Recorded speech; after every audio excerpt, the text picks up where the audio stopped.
Guess who's back? Back again. The Shoe Dogs are back. It's Taylor friend. Guess who's back? Guess who's back? Guess who's back?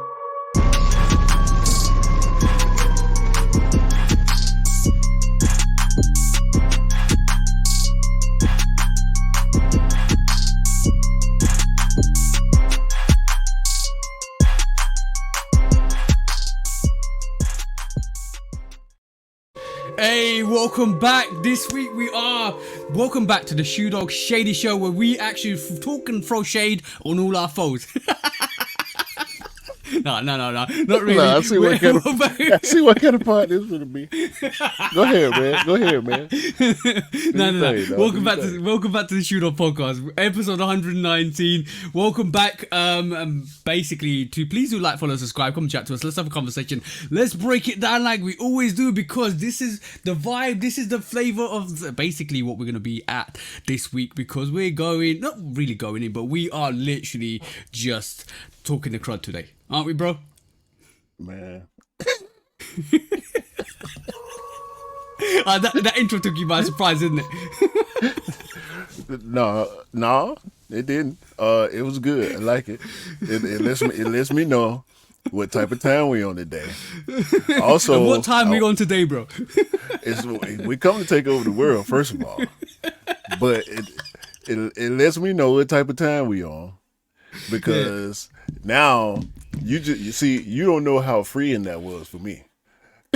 Why? I came with a full clip today. You know what I'm saying? Ooh.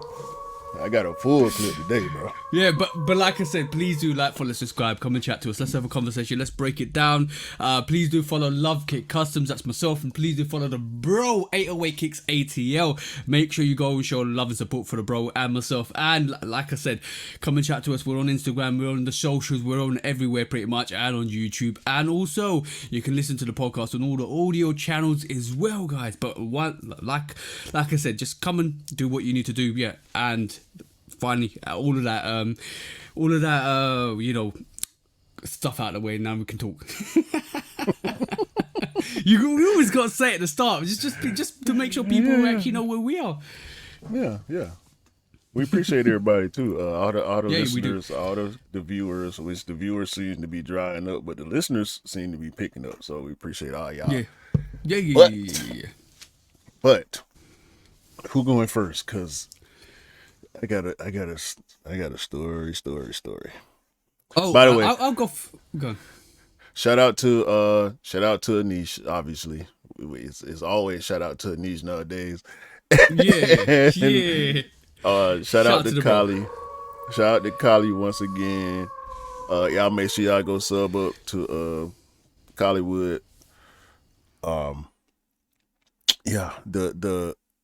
The Chinese exclusive sneaker that Anish was looking for restocked on the Chinese sneakers app, and Kali screenshotted it and it hit me. I immediately sent it to Anish. Anish immediately went to check the local, the UK resale prices, and sure enough, as soon as the restock hit, the resale went down. So Anish is gonna be able to get his pair for a good price, which is what he's been waiting on. So shout out to Kali and shout out to Anish. Hey, that's how you do it, bro. Like, this is how you do it. This is what we're all about. And on my YouTube videos, on my basically at the end, I always say, hope you cop the sneakers you want, because you all deserve to get the sneakers you like, and that's a true meaning from myself. And I help as many people as I can. And by the way, shout out to Dale. Dale last week was able to get me the 180, a Nike Air Max Ultramarine 180, and basically he went out of his way, not out of his way, he's picking up a sneaker, he's picking up the J Balvin's, and he literally went to the shop to pick up the pair, then he came out of his way to give me the pair, and it wasn't even for me. Yeah, I told that. But I told that last week, but I wanted to say a special shout out to the bro, because basically I forgot to mention his name on the review. But so shout out to the bro. He was able to cop a pair he assisted my assist for another person, which is great, because this is how we work. This is what it's all about, and we don't hate. We don't hate if you cop the most exclusive pair. Well, I do. I don't know about you, bro, but I don't hate. If you cop up a one of one and you wear it and rock it, I love it. I love it. That's my vibe because if you love it, I love it. That's as simple as that. No. Let's put it in full context, bro. Anish is on the GT Cut threes. Yeah. What I look like Anish said to me, a lot of the sneakers that I like aren't sneakerhead sneakers, and my reply is, so what? Yeah. 100%. You're a sneakerhead, and you like the sneakers. So you're a sneakerhead. So they might not be acclaimed by the culture, but that don't matter. Buy what you like, rock what you like. And every single pair that Anis has showed me, including the blueprint pair. He looking at the GT Cut 3 blueprints. Listen, man. And I don't mean to put your business out there, Anis. It's out there now, so it is what it is.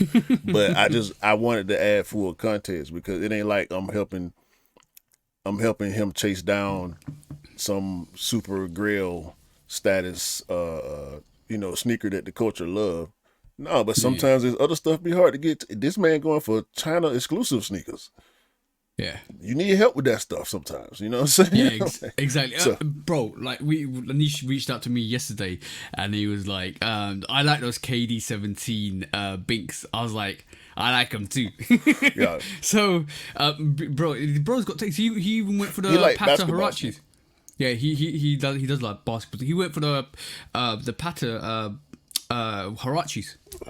I think the vote variation. So, bro, we didn't like we personally don't like it. We not like it, but we personally wouldn't get it. And Anish loves it, and he got it. So, but the thing is, I'm not gonna disrespect him. I'm just saying, bro, that's lovely. Go get what you want. Exactly, bro. Like, but finally Daniel picked up his bread force, like reimagined. I sent them to him. So yeah, that's another assist for the bro, because basically I kept them there since they released, and he said, we had this little challenge. We need to meet up and have who does the best fish and chips, London or Birmingham. And I was like, all right, cool, we do that. I remember you telling me that. Yeah. And basically, y'all was going back and forth. Y'all went back and forth for a good while about that. Yeah, and we're still gonna do it. We're gonna try and do it. But basically, he was trying to win the Elkins Travis Scott Jordan 1 Low, and he didn't, which is unfortunate. So I said to him, bro, you've this pair sitting here. Let me just send it to you, and you can get it. But we'll do the fish and chip challenge when you're back in London, and I'll come up to Birmingham. He goes, yeah, bet, no worries. But yeah, but basically that's with him now, which hopefully will get there by the time this is like issued, which should be Tuesday. But yeah, it's awesome. Like, I just can't wait for his reaction, and I can't wait for him to kind of open the box up, look at the sneakers, put them on feet and rock them. That feeling for me, like sometimes I do vibe with this. Sometimes getting somebody a sneaker is more rewarding than actually getting it for yourself. Do you get that sometimes? Hey, Anish got Supreme Bacons on the way.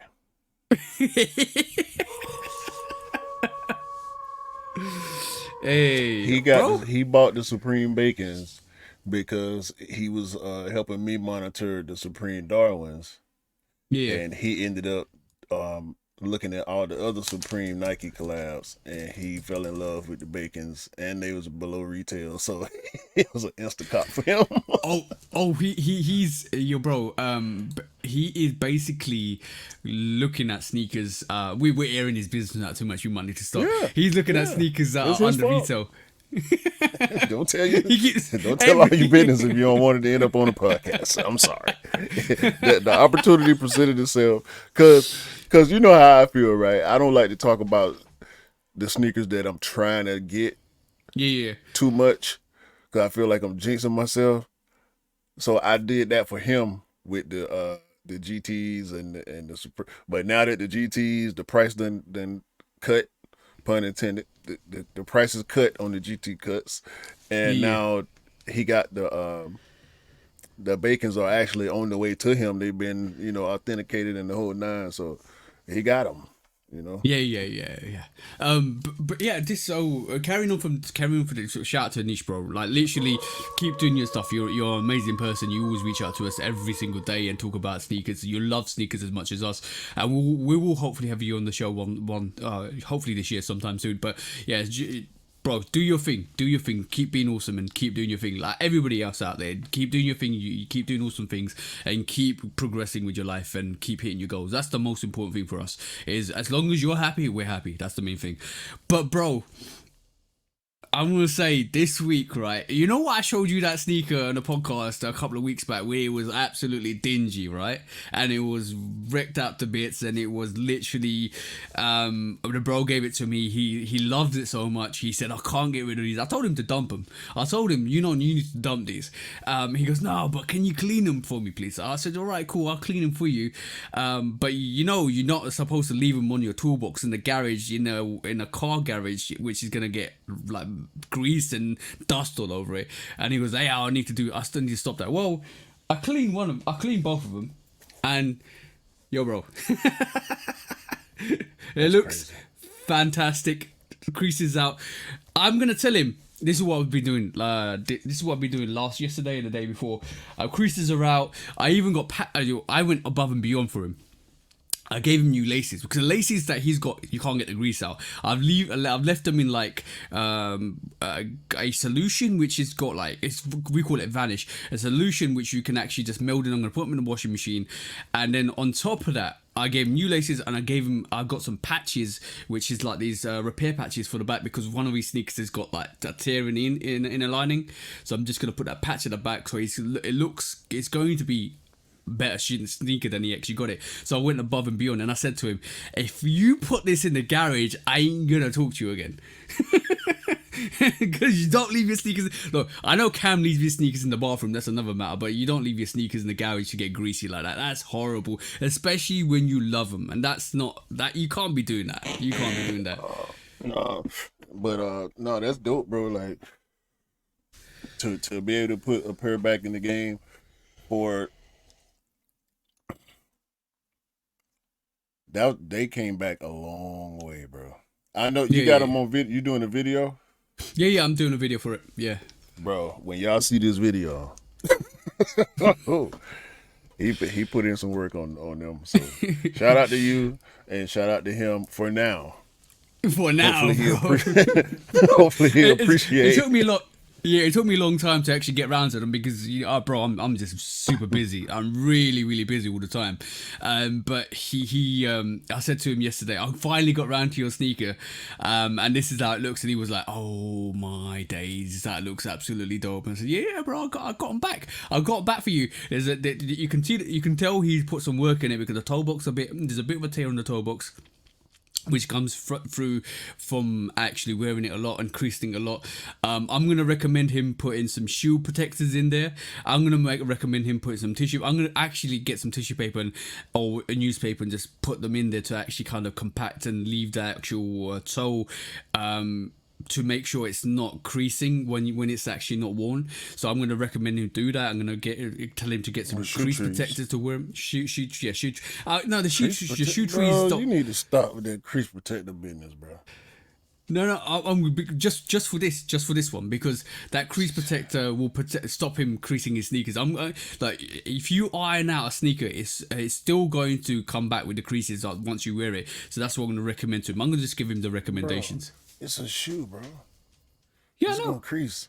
Like we got to stop this, man. I'm 100% against crease protection.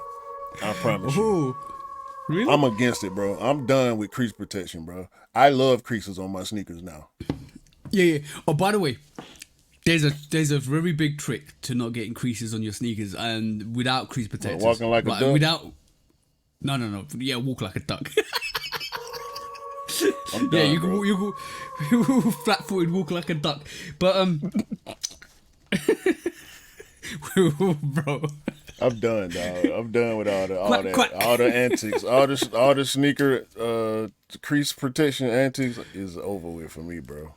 Yeah. I'm cool. I want mine to crease because they mine. I hardly put any crease protectors in my sneakers anymore. But I do find if you guys don't want to put crease protectors, I do find it's very handy to have them very loosely laid. Like have the laces very loosely laid, and they won't crease. I found that like I put the military blues, like basically I walked around all day in the military blues, and there's not a single crease on this at all, and this is loose laid. That's because of that shoe though. Yeah, true. That It ain't won't that work on a ain't Jordan 1. that ain't because of them laces. I ain't gonna go for it. You can't do that. You can't tell me that on a foe, and I'm gonna go for it on a different sneaker. If you could say it for a different sneaker, I might be willing to listen to you. But I I don't might try it. see because I stopped loose lacing a while ago. Like it was before my birthday. Last year, at some point towards the end of last year, like last fall, winter time, I decided I'm tying my shoes every time. And Yeah. from that point forward, even Jordan 1s, I tie them. You know what I'm saying? I don't tie them all the way to the top lace hole, but I'm tying my sneakers every time, bro. And I think that kind of coincided with me. Now, the crease thing was before that, because the crease thing, I remember having a conversation with my partner E. Shout out Rocky. The Royal Toes. Mm-hmm.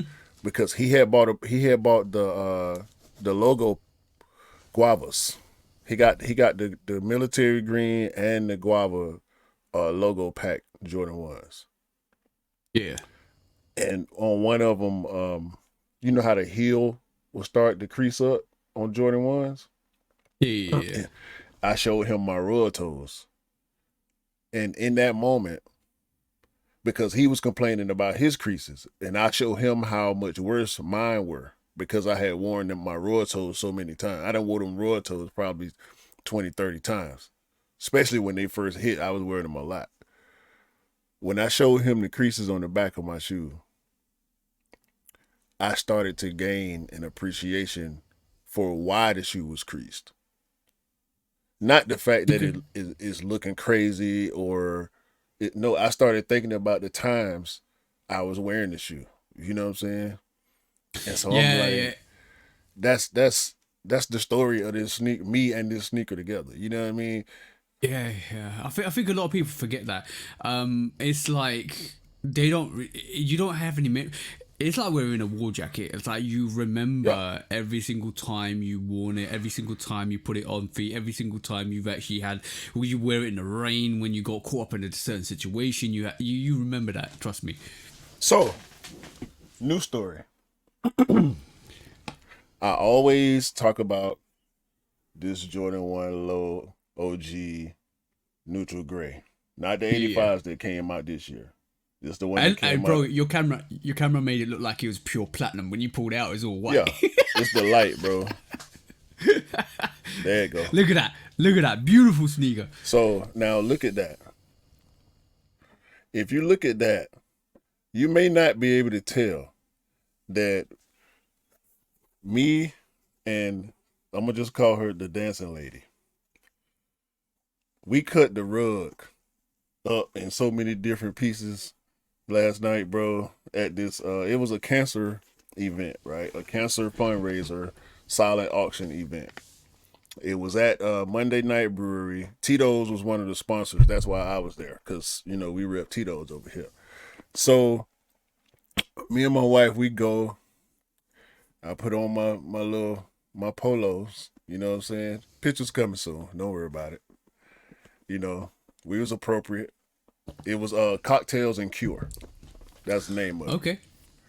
So we pull up Cocktails and Cure, and we looking around, we peep the scene, see what's going on. We dressed appropriate.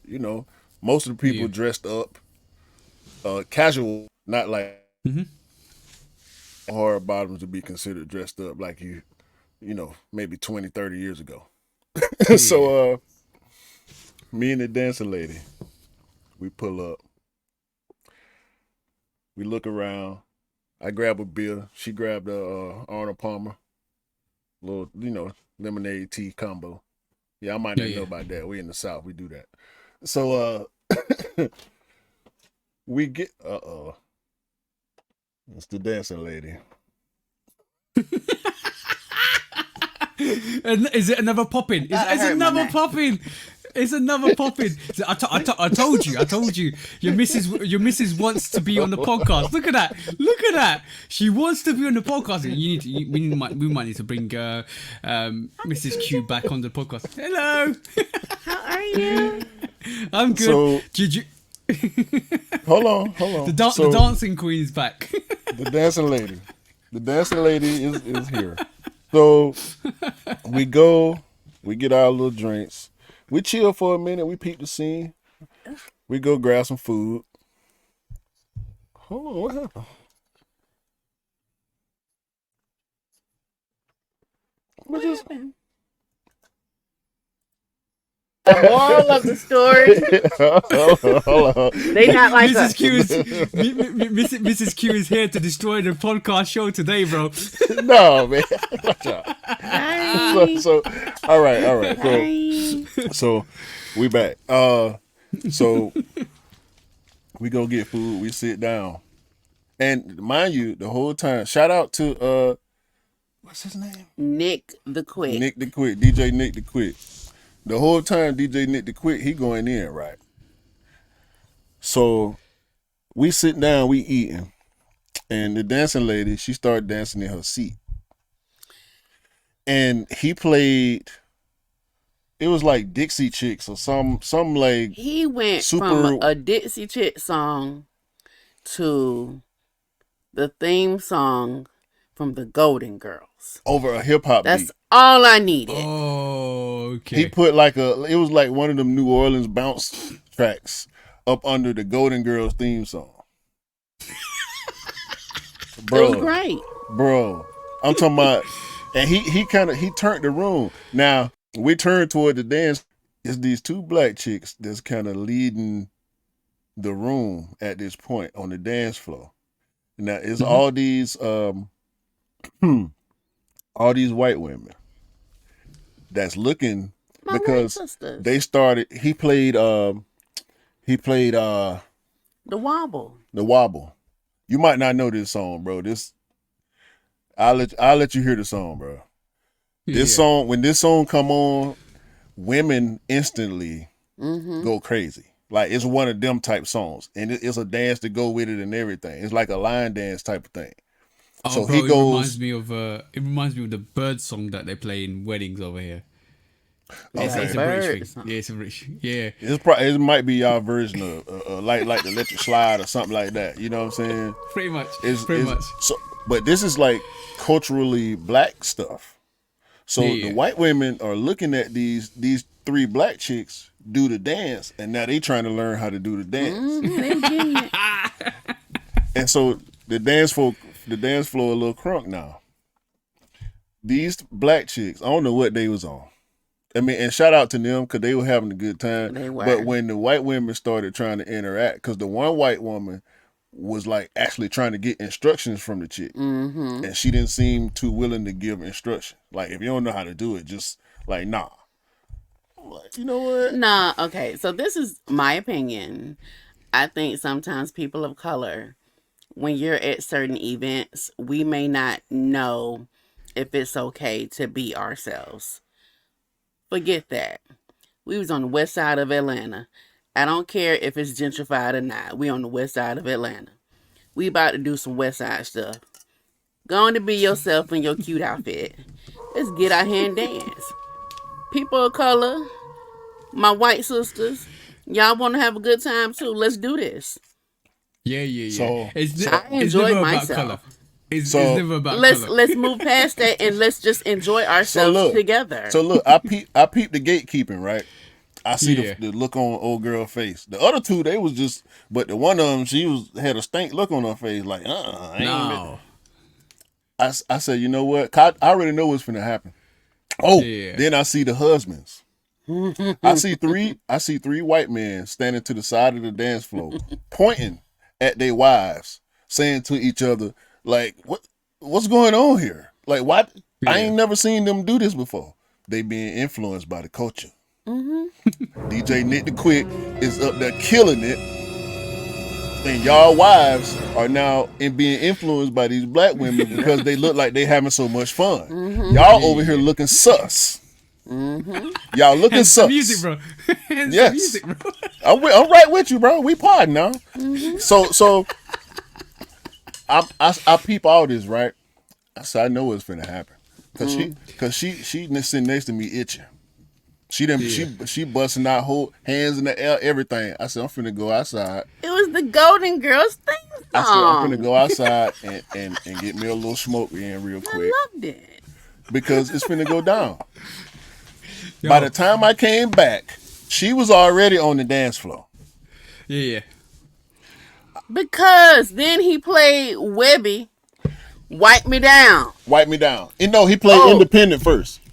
Look, I got up on Webby, Wipe Me Down. He played Independent. Because you finna wipe me down. I was outside when Wipe Me Down came on. By the time I made it, because he played the whole song. You know, DJs sometimes don't play the whole song. Wipe Me Down, he played the entire song. By the time I got back in there, it's Wipe Me Down now. Shoulder, chest, pants, shoes. You know what's going on. So then he goes immediately, for some reason, as soon as me and the dancing lady get on the dance floor, he goes into the Atlanta set. There we go. Now, we going crazy. But this me outside. I'm looking. Even when I'm having fun, I'm still looking. So I'm seeing people watching us. When we went to the dance floor, it might have been 5 or 6. No, it wasn't even that many. It was 2 or 3, 4 or 5 I'm people. gonna say Something maybe like 3 or 4 women. I turn around, bro, because I'm looking at the DJ because he killing. I turn around, I can't, people bumping into me and everything, bro. We just started a whole epidemic in there. White men in there going crazy. They off the one white dude, and his wife was black too. And she was just looking at him smiling. He ended up going crazy, bro, like a movie or something. You know what I'm saying? I'm like, dog, this dude, he was so fun. But nah, bro. No, you know what he was? Remember Chappelle's show when the guy would just break through the robot? You know what? Yeah, the Chappelle show. The Chappelle show is one of the greatest shows. I'm gonna get a DVD box set. That's one of the greatest shows ever, bro. Ever in my personal opinion. But bro, allow that code snitch. Go on. Go. Wait. What you saying? I was about to say, allow the code switching, the sneak dissing, because sometimes you just gotta be yourself, bro. Because they're not like us. You have to. Listen. That's the thing. Listen. By the time I'm gonna be me. By the time we left, exactly. Be yourself. By the time we left, the 2-3 chicks that was first started the dance floor situation. Yeah. They sitting over here on the side, bro. We done been on the dance floor for like hour and a half, something like that. We killing it, bro. He mixing in rock and roll songs, yacht rock songs. He played the Smell Like Teen Spirit. We know the words to every song. And they're like, you guys know all the songs. Yo, yes. The one chick walked up to us and said, "You guys are great. I've been watching y'all ever since y'all got on the dance floor." Are y'all married? People walking up to, are y'all married? You guys are so cute. And we too busy dancing, so we just like showing rings. Show the ring and keep it moving. Because you trying to interrupt the boogie. See, that's what they fail to realize. When the boogie captivates you, you ain't got no choice. You know what I'm saying? Yeah. Blame it on the boogie. Ain't that what Michael said? Yo, the boogie, bro. It's all about the boogie. Hi guys, love you. I had a great time. My knees are paying for it today. Mine too. But you know what? I mean, we did what we needed to do. And we did not shut it down. They wanted us to stay. They wanted us to shut it down. We left like 30 minutes before it was over. Yeah. They was telling no, you can't leave. You can't leave. No, we out. We out. We good. We did what we came to do. We supported a great cause, the cure for childhood cancer. Yep. And we went home. Yep. Yeah, that's awesome. That's awesome. But I know you're about to go. But I just instantly thought of this segment. I want you to say something. This is Mrs. Q's corner. Quote of the Man day. making Come on. those segments on the spot. Like I'm talking Mrs. about. Q's Corner. In Mrs. Q's Corner, people. Let's love each other. Let's remember, in the world we're in today, the only way we're going to make it is by embracing each other. Culture is a beautiful thing, but if we don't share it, we leave people to assume different things by what they see on TV. It's up to us, the real people that they are actually interacting with day to day, to share what we really are and what we represent. So if you're going to come to the west side of Atlanta and bring some shit over there, we're going to show you the real west side of Atlanta. Bankhead bouncing off. R.I.P. Rico Wade. R.I.P. Rico Wade. That was Mrs. Q's Corner on the fly, another topic. So maybe every time Mrs. Q comes in, we introduce Mrs. Q's Corner. I find a better audio for that, is because I don't want to have X-Files as Mrs. Q's Corner.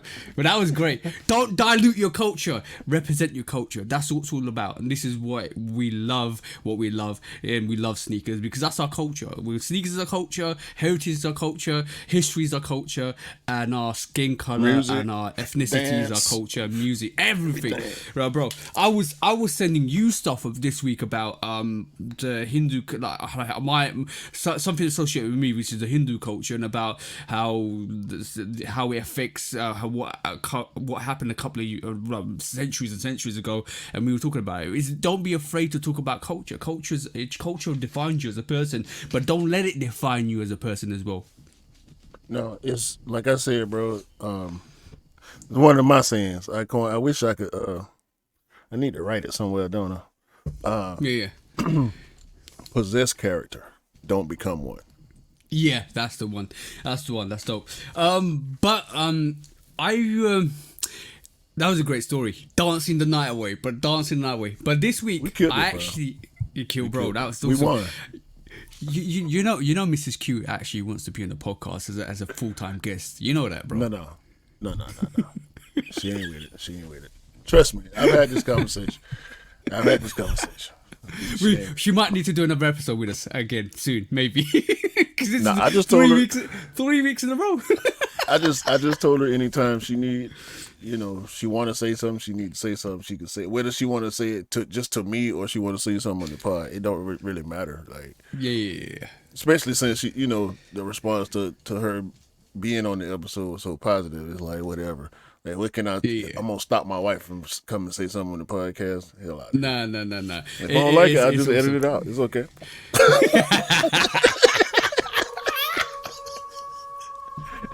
Anyway. Let's hope she doesn't hear that. Oh, by the way, I've been I might need to do a review on this actually, because I picked up like 6 cargo pants. You know cargo pants, yeah? I love cargo.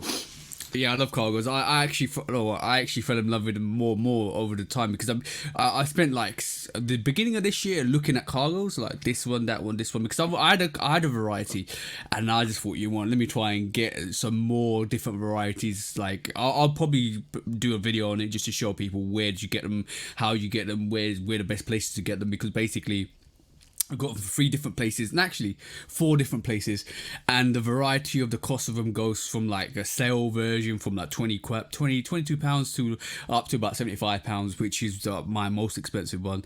But yeah, they're very dope. Like this is something that I ordered the week before, and then it started rocking into this week, and I was just putting them on, and they're dope, absolutely dope. Even different colors, like brown, black camo. I actually got another black variation, the olive variation, or like 2 different variations of brown as well, dark brown, light brown, bro. It's so fire to wear, bro, and it kind of upgrades your sneaker world, because we always talk about sneakers, but it's also, like we always say, it's also good to rock different fashions with your sneakers. You can't just rock.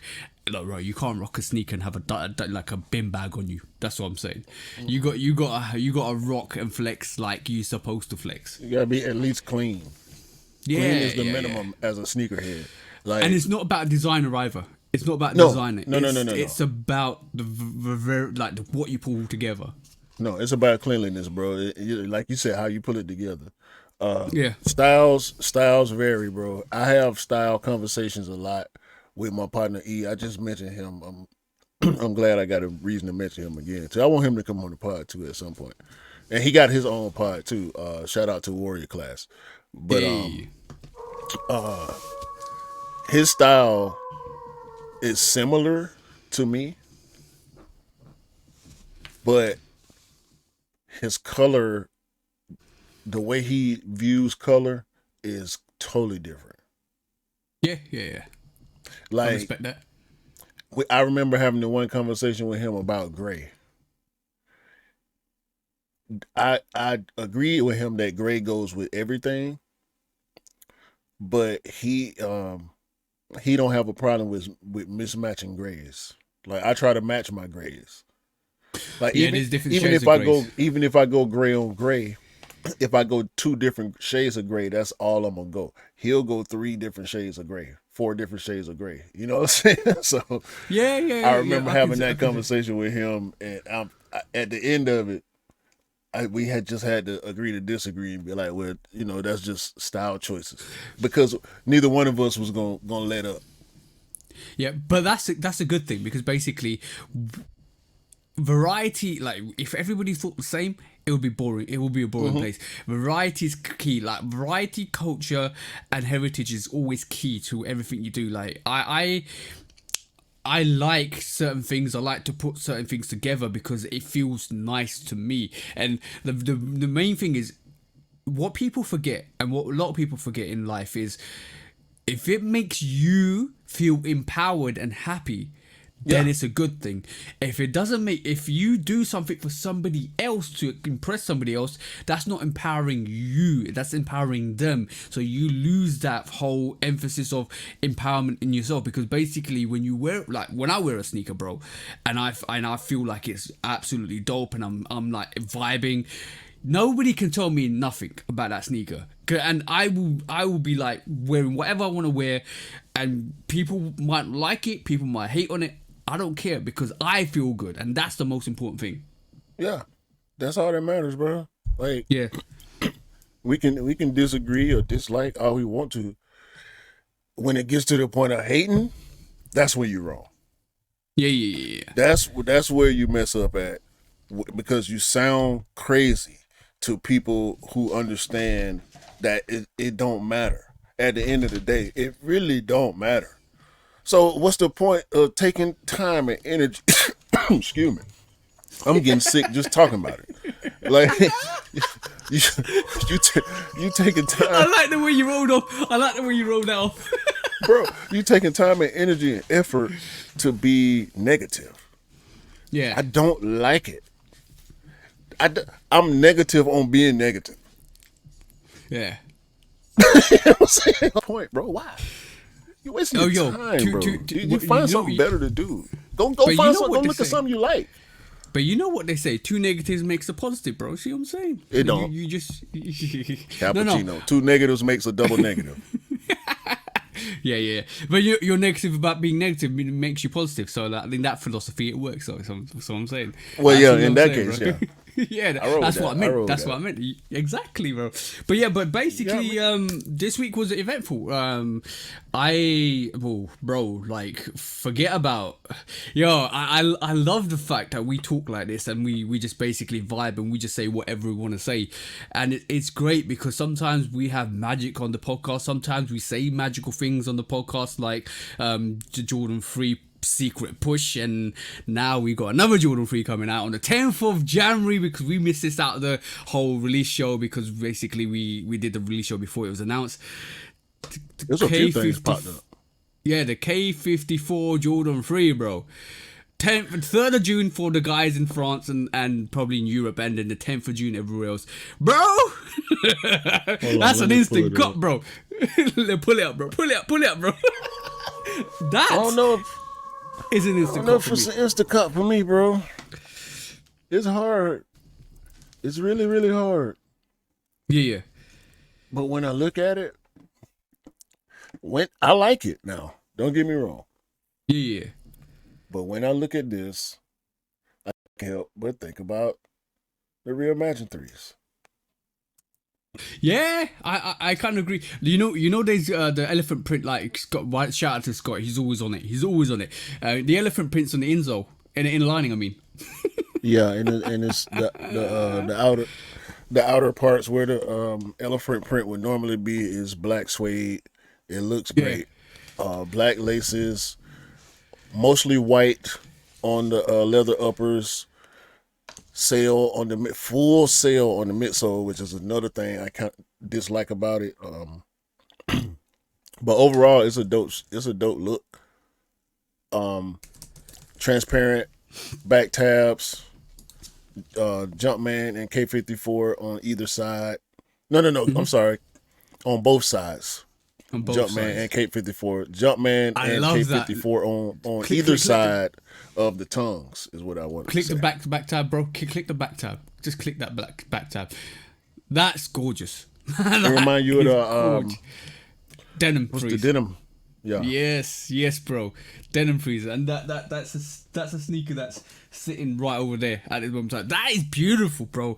Like, And also the fragment threes. So how fast is this gonna turn yellow? yeah, I don't mind because it's gonna match the midsole. I don't mind, bro. Is the I do inside? not mind. Is that the inside of that tongue leather? Looks it, bro. That's beautiful, bro. That's an instant cop. I wasn't gonna pick up another 3M. sneaker until my pay. That's Yeah. 3M, right? On the eyelids? It might be. Oh no, it's clear. It's clear. No, Look like it's 3M clear, on the actually. tongue though. But the tongue is silver on up under the blue. It's silky. It looks like it's logos. silky. It looks like the box is dope as well. It looks like it's It's silky. got- silky. It's got an edge on the it's got like a red edge Red trim edge, bro. on the suede. Just on the that's- suede, on the black parts, it's got red trim. You see it's on the eyelids too. Yeah. Yeah. You don't realize this year. The box. Yeah, Box yeah, crazy that too. box. Man. Go ahead, You don't realize this year, the top 5 sneakers of the years might be Jordan 3s, and that's no cap. That's no cap.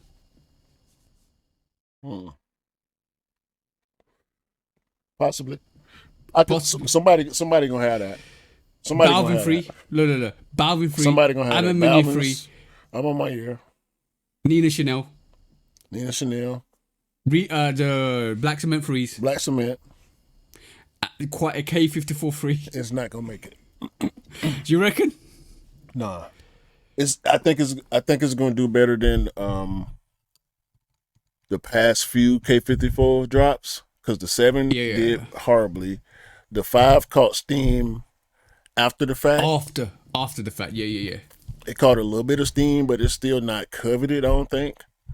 I love that sneaker. Like this three is gonna hit like the 5s Yeah. because people still love the K54 5s. Mm-hmm. It's not gonna hit. Is it better Bro, than? Is it better than the Black 3? What Black 54 The first one. Or the white one. That's an interesting. I think it's one. better than the white one. I ain't willing to say it's better than the black one. Bro. You know, they do 2 variations of friends and family and this white variation. I want to see that black variation of this. It's gonna be. They should have gave us the black one and let this be the friend and family. Why No, you no, even say that? This ain't even a quick strike, man. Are we doing quick strikes now? No. This supposed to be a discount. Yeah, but by the way, let me just mention this. Opium Paris have got another airship coming out. Yo, bro, that's another variation we never talked about in terms of the release. And I think that's coming out soon as well, probably in June. I'm definitely gonna do a video on my predictions. I'm just gonna predict what I feel because on what we're seeing with this actual range at this moment in time, especially with the airships, we're seeing that box label. I keep telling you guys, Nike and Jordan brand always tell you what they're gonna give you, and they tell you years in advance what they're gonna give you. And if you've seen the airship box with all those stamps from cities, there's 7 stamps on that box. 4 of them have been fulfilled. There's 3 more variations coming, and they're all. I think I know where the collaborations are. I'm gonna leave that for a video. Tune into that, guys, because I'm gonna break it down. But bro, like me and Scott were breaking this down yesterday. Like Opium from Paris, we got the corporate Gotham, the Sogas from Beijing. All of those are on the box, bro. All of those on the box. So I kind of think I know what the other 3 collaborations are gonna be, and I'm gonna leave that for a video. But yeah. Bro, that's crazy. Like Jordan Brand and Nike always tell you guys what they're gonna give you in the years and years in advance. Not always. That's a good catch. They leave breadcrumbs and they leave Easter eggs all over the place. Yeah, and if you catch it, you catch it. Yeah, it's depending. If you catch it, you catch it. This is why you know how they move. Yeah. This is why some people call us sneakerdamas or wherever, but we're not. We just read the Easter eggs or open up the Easter eggs and tell you guys. That's pretty much it. Bro, you know what time it is, bro? Sneaker sus activity, bro. So basically, it's sus if you're doing a box review, especially in the States, and the box looks like a DHL box or DHL? DHgate. DHgate. No. What's that yellow? The yellow DHL, box? yeah, DHL. DHL, especially for you guys in the States, because we get DHL all the time here, but especially for you guys in the States, if you're unboxing a sneaker and you got that DHL box or DHL covering, it's more than likely a fake.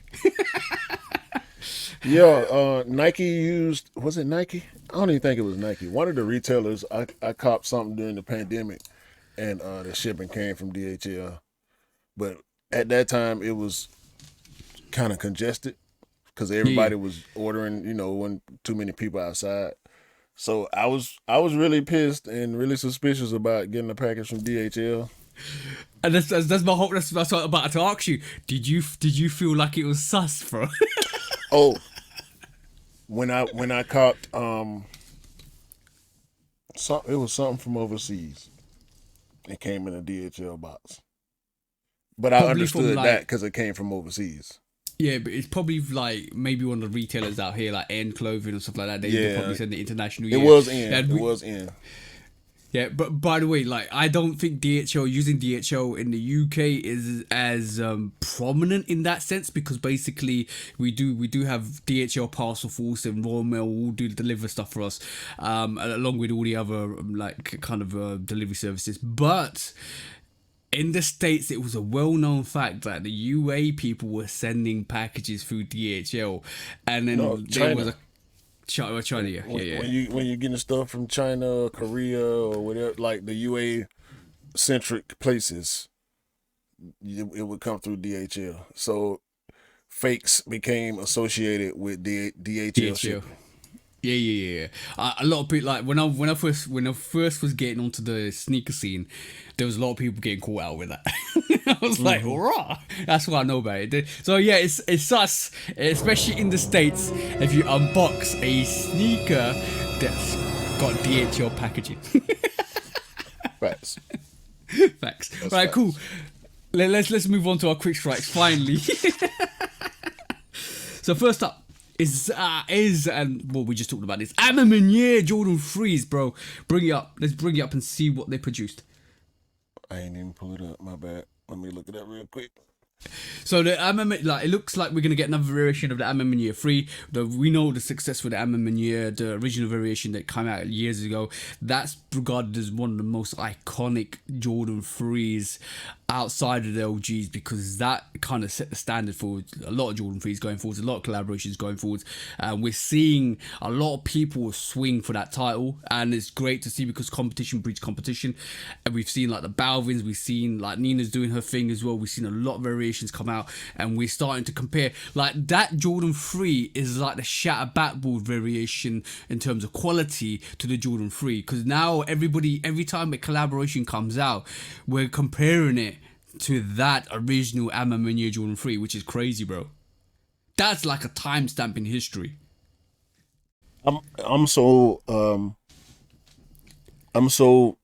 locked in on the A Ma Maniere 3 being the best non-OG Jordan 3 that I don't compare anymore. Yeah, yeah, yeah. Because it's Like hard to, bro. this is gonna be this black version is which is what we're talking about. We're supposed to get a black version. It looks similar to the white version as far as the gray overlays are concerned, instead of the elephant print like we used to get on the Jordan 3. Yeah. But the black was supposedly all black leather, tumble leather, and it looks like that same type of Violet or. violet ore from the fours. And the Yeah. inside is also quilted, but the back is cut different. Like this, the top line, the heel line is cut different. It's cut like the four. It's not cut like the Okay. the original A Ma Mainere. It looks a little different. The cut on it looks different. So I'm going in. I mean, Yeah. July There's no 18th. question. It's supposed to be 250, which is disappointing. Is it women's sizing? I don't think it is a women's sizing. From I don't know. I'm not. I don't know whether it's going to be women's exclusive or not. But I haven't heard anything to kind of suggest that. Well, we know it won't be women's exclusive, but I'm trying to see it. I'm not seeing anything that's saying it's supposed to be women's sizing. So regular Yeah. sizing. It's Burgundy Crush is the name of the colorway. As far as what we seeing right now, this is via Hype Beast. They don't tend to be too wrong. It's And a this looks like gorgeous sneaker. this is a rollout. So they're supposed to be coming July 18th. Yeah, yeah, yeah. So get your yeah, I'm Get your shutting it paper down. right. I'm Get your shutting it paper down, bro. right. Nina, I'm sorry. I'm sorry, Nina. I'm shutting it down, bro. I don't want them Nina Chanel 3s. Really? I was already on the that- fence because it's the dancing lady birthday month, so you know I don't want to focus on myself, so I kind of want to just float, just coast through this month. I mean, I just copped 2 last month, copped 2 the month before, so I kind of want to just coast through June. And Yeah. with this news coming right on time for me, I can just gear up to go in For for these July. 3s. Yeah. Yeah.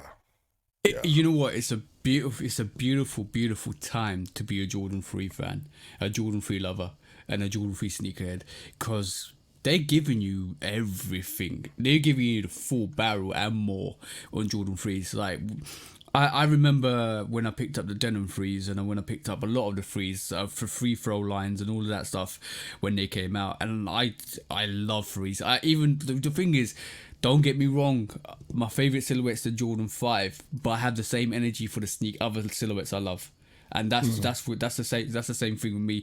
Like, if I love a 13, I'll get a 13. If I love a 3, if I love a 1, if I love a 4, if I love a 7 or a 8 or 11 or 12, I will go and get that. And even with trainers, my love for all of those silhouettes is the same, but I just love that Jordan 5 a bit more. You see what I'm saying? But I'll keep the same energy. It's a beautiful time to be a Jordan 3 fan. Absolutely. That's fantastic. You know what? Those pictures made me love the A Ma Mainere 3 even more. You know that? No cap. No cap. And I'll say another thing. A Ma Mainere is the only sneaker that I'm willing to keep buying the same color of. Ooh. Because remember, like recent, I think it might have been last week or the week before, where I Sorry. was saying I'm starting to crack down on having too many of the same color sneakers. Yeah. That don't apply to A Ma Mainere. I want them all. Except the 12s. I still ain't reached back for the 12s yet. I still want the white ones, Yeah. but it's not in the forefront of my mind. Bro, I was lucky enough You to got pick both that up of them, for don't retail. Yeah. I was lucky enough to pick that up for retail, the actual white variation. And yeah, bro, they're beautiful. That's suede. It's supposed Suede, to, bro. It's supposed to be a black pair of the I'm on my year 95s too. Is there? Yeah, we ain't seen no pictures yet, but I did hear that. Sorry, yeah. I did hear that last year. Like they were talking about two 95s coming out with the A Ma Maniere. I did hear that. Sorry, yeah, that's my bad. Right, moving on. Let's move on to the next quick strike. Otherwise, we've reminiscing about A Ma Maniere for quite a while. So next quick strike, bro. You were laughing before the podcast started, and you were laughing your head off because Balenciaga, or shall we just call them Balenciaga because they're absolutely crazy for this one all the time, bro. Bro, bring it up, bro. the platform sneaker, the big stepper. Listen, bro. You thought it was bad. Okay. When like every time we talk about these people, it gets worse and worse. Yeah. First, it was the trash can shoes that we really locked in on and started like. Then it was the whole thing with the crazy ad with the kids in it, and then it's the what was the last thing? No. The shoelace, what was it? Shoelace earrings and Oh, they had like little bracelets which were like crazy amounts of money. Mason trash Margiela bag. Mason Margiela locked me in because they did that glue sneaker years ago, and then I thought, what is this high end brand doing? Then I forgot about kicked that. in. Yeah, bro. No, that ain't enough, bro. What The triple S ain't enough. The triple S ain't enough. They need more soles on the shoe, bro. I read about this. You know that sole's like 6.2 inches. Like, And it's pre-dirty. Yeah. It comes pre-dirty. Like, are you serious, dog? But by the way, you haven't even shown the worst variation, which is that red, like bread variation they got. Those are not actually for sale. That's the reason why I ain't really want to show them. Cause I feel like them pictures might be a little doctored. I mean, if you want to pull it up, you can. But this is what's actually on their website for sale for $1,300 damn dollars. Bro, look, this is the one I'm talking about. That looks, yeah, it might look doctored, but I Is see that people real, wear bro? this. Yeah, that's real, bro. I mean, that one. That's because that's the one with like four I've seen this outsoles on it. I've seen this Full on people's midsoles. feet. I've seen this on people's feet. Somebody's actually styled them. I can't. Was I it the cannot dude believe. Was it the same skinny black dude who we was clowning for wearing the super long shoes they made and the Panther shoes and all that? This is the platform sneaker. This is the platform that people are talking about. This is the one I'm talking about. It gives you 6.2 inches in height in comparison to your own height. That's like I did the sneaker news and I talked about it being like adding another 2 feet to your height because that's crazy, bro. That you know what? Just on that, let me actually look at the pictures and see if anybody's wore them feet because I actually did see somebody where you got me, yeah? Go on, bro, bring it up, bro. Cause it looks crazy. It looks like you've got too many hovercraft. There you go, bro. It's real, bro. It's real.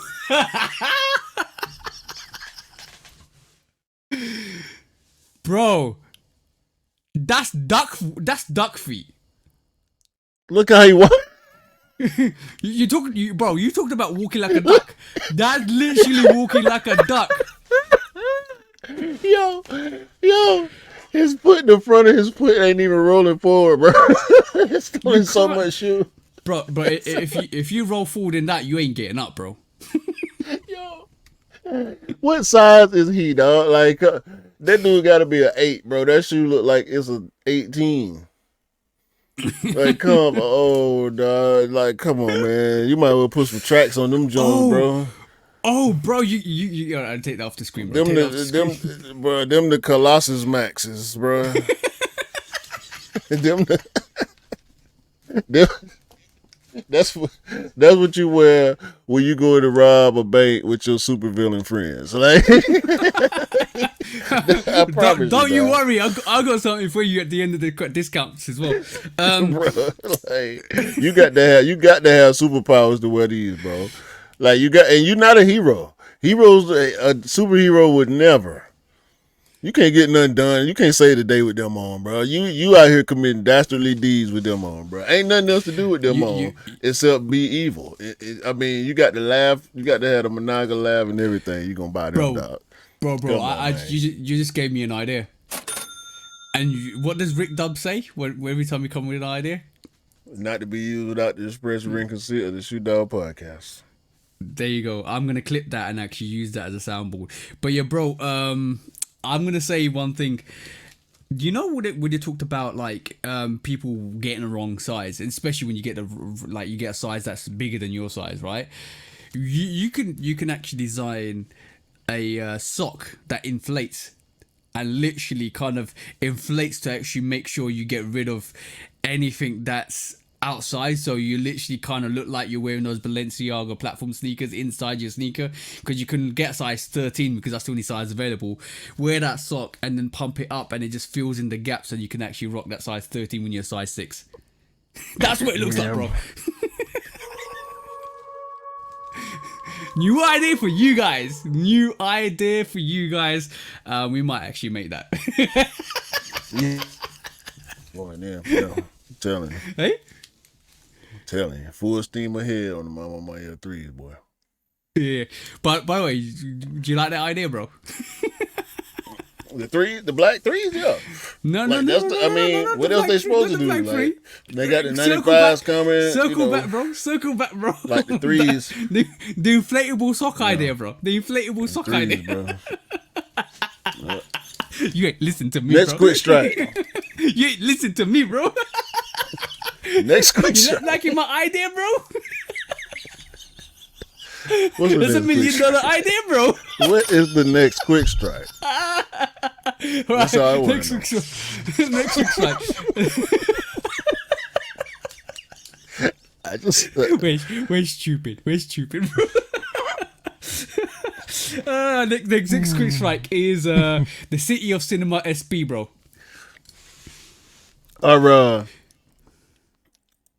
Shout out to Cam. Last time he was on the pod. See, I'm getting sick again. Last time I was on the pod, he was on the pod. Last time I was on the pod. Last time Cam was on the pod, he was showing us the City of Style, and we called it the wrong name. It was the City of Style that we was looking at and talking about. So retraction on that. We much apologies to myself and on behalf of Love for Kicks Cam. But the City of Cinema, Nike SB Dunk Low. I don't. It's supposed to be a take on it's celebrating like artisanal. Yeah, not artisanal. Parisian theaters. Yeah. You might know a little bit more about this than I do. Yeah, it's basically inspired by the grandiose theatre in Paris. Basically, it's got like velvet touches on it. It's got overlays of yellow cracked leather, and it basically pays homage to the structural historical significance of the theatres as well. It's good. It's a good, like, even though it looks it doesn't look like the best sneaker, if I'm honest, but it's designed that way because it is paying homage to the City of Styles. Because if you know the City of Styles, it kind of, SBs are doing what originally Union said they were doing back in the day, which is making regional heritage exclusives and actually dropping them. This one's for Paris. We will see different ones for different cities. I don't think they're gonna be limited like they were back in the day, but I do believe that they're bringing that heritageness back into the SB by giving you stuff like this. They'll do one for London, probably. They'll do one for like Paris is a huge thing, which is obviously this is dedicated to that. They are doing heritage SBs. I hear you. I agree with you but I would also like to add that SB is probably the best storytellers in sneakers. Yeah, yeah, I agree. I agree.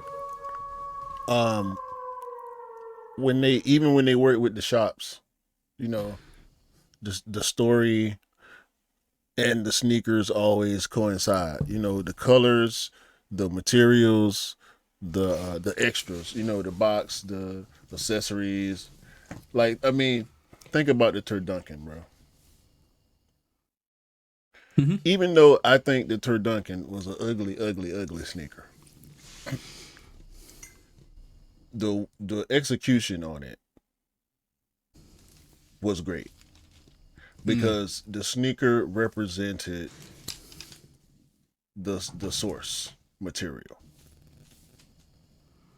the box, the socks, the accessories, and the materials and the layering, the colors, and SB always. I mean, the Ben and Jerry's, the unless it's like a concept, it always makes sense. And even when it's a concept, like just a regular SB, people love them too. But when they do like, I mean, this ain't a collab, but it's collab level.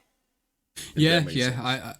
They bring every time they do collaboration, they bring quality. Like the Civilists, what a sneaker, bro! They bring quality with that. The way they execute these sneakers is super dope. I would just want to add, there's a difference between telling a story and a story already been written, because basically when you tell a story, it's all about bringing some of that story into that sneaker. But when you know the story, like the Jordan brand, like you know the story, you know the history, there's differences with that. And when we talk about storytelling, that's the epitome of storytelling is within the SB. When they do stuff like that, it's like bringing like the representation of that into the sneaker, which is super dope. Yeah. It's always something with SB, Yeah, and I like it. especially the I mean, collaborations. yeah, I like it. I'm intrigued to see what else they're gonna do and what cities they're gonna hit. Like maybe, what would you like to see in terms of the SBs going forwards? Like in not going forwards, in terms of the city styles. I think they should stay over there and stay on that landmark trail. You know what I'm saying? Yeah, because Hit up the like landmarks and use those. yeah, yeah, yeah. I do also I Those do for also believe that they inspiration. might. I do also believe they might do the Venice. You might go to Italy, because Italy is a very historical place. You got the Colosseums. You got a lot of things that in Italy they could do. And if you hit that with the quality and the materials, bro, that's crazy. That's gonna be crazy. Yeah, they doing what they need to do, bro. I mean, even though SBs are starting to become more available because um the fall of the resale market has affected SBs too. I know the Yeah, resellers disappointed in that, which is a good thing for us because we being able to touch now. I mean, I touch Futuras, bro. I wouldn't. I guarantee you, I wouldn't have been able to get that shoe 3 years ago. So yeah, it's a good thing, dog. And yeah. SB gonna keep coming. They don't care. They gonna keep coming. Oh You no, ain't hearing nothing because SB has always been somewhat limited on their releases. They ain't got to change their strategy. They can just keep I doing the same thing. I wish Ben was on the podcast today, because I would want to know what his thoughts of on that sneaker was. I might actually reach out and I'll ask him. But basically, like, yeah, SB's Just ask them SB's a when you dope. get it. Yeah, yeah, yeah, exactly. Ask him when he gets it. But the City Styles is not going for much, and that's a beautiful sneaker, gorgeous sneaker. Oh, Like, yeah. I think it's dope. The color blockings and is dope on that. I just feel like if Travis does a SB, that's another Watch story. out, man. When he start talking about him for a while, Yeah, 100%. even though he, let me cross out another discount. I'm gonna just throw this in there. because the black olive, we heard the black olive ain't gonna happen, but there is supposedly a medium olive that is gonna happen. So there you go. They get your Travis news for the week, and we done with him. Yeah. Okay, moving on to the next quick strike. Nike accidentally gave 2 pairs of the actual Travis Scott canary yellows or Elkins lows to a sneakerhead by accident. I came across this. I don't know how much of this is true or if it's a cap, but if it's not a cap, this is crazy because basically I'm just gonna bring this. This is more of like a Instagram story because that's where people been hearing. You can't really find like these kind of stories on the actual on the actual web. Yeah. But this one was like a bit like, okay, lucky you. Yeah, he goes, yep, got an extra 10.5 W with women's, 9 men's. Wife called me about it earlier. Look, bro, he's got 3 stacks of them. That's crazy. Imagine Nike giving you a double dub. Well, this did happen to me once. I'm praying to the sneaker gods that it happens to me again. Tell your situation. No, it was the 12s, the University Gold 12s. Yeah. I ended up with an extra 7.5. Yeah. And I believe I gave it away. I think I gave it away. I let my wife control what happened to it. I think we gave it away to a kid or something. Oh, okay, cool. That's good. Yeah, I ordered a pair. I hit for a pair in store, and then no, I got it early. I think I got it early, and then shout out to Black. Of course, he's a Steelers fan, so he wanted a pair. So I got his pair. I ordered his pair from Sneakers, and they sent me 2 pairs instead of 1. Okay. But that's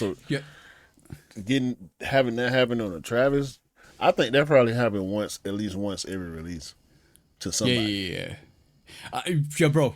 I believe that's true because shout out to Jonathan Davies. I think it's Jonathan Davies, the guy who got the double up from. Let me just stop it. Yeah, Jonathan Davies. Congratulations to you for actually getting a very. Yeah. Are you, bro? On a serious level, are you all right? In that situation, are you telling? No. In that situation, are you telling Nike that you? Okay. No. Cool. You, no, I'm not saying that. I'm not saying anything, bro. I had to say. Why would you? Like, I'm gonna tell you my story because this happened to me, right? I think you might know this already. The alternative grapes, when they released, I actually got it on the sneakers app, and it went missing for a whole week. They couldn't find it. It went missing, right? And then they sent me the refund, and I thought, okay, cool. I'll buy it from the resale market, or I'll find another place that they've got it because that's the only place you could get it. For some reason, those alternative grapes were really hard to get. And then, before I pulled the trigger, right, it turned up. It showed up. I got the sneaker and the refund.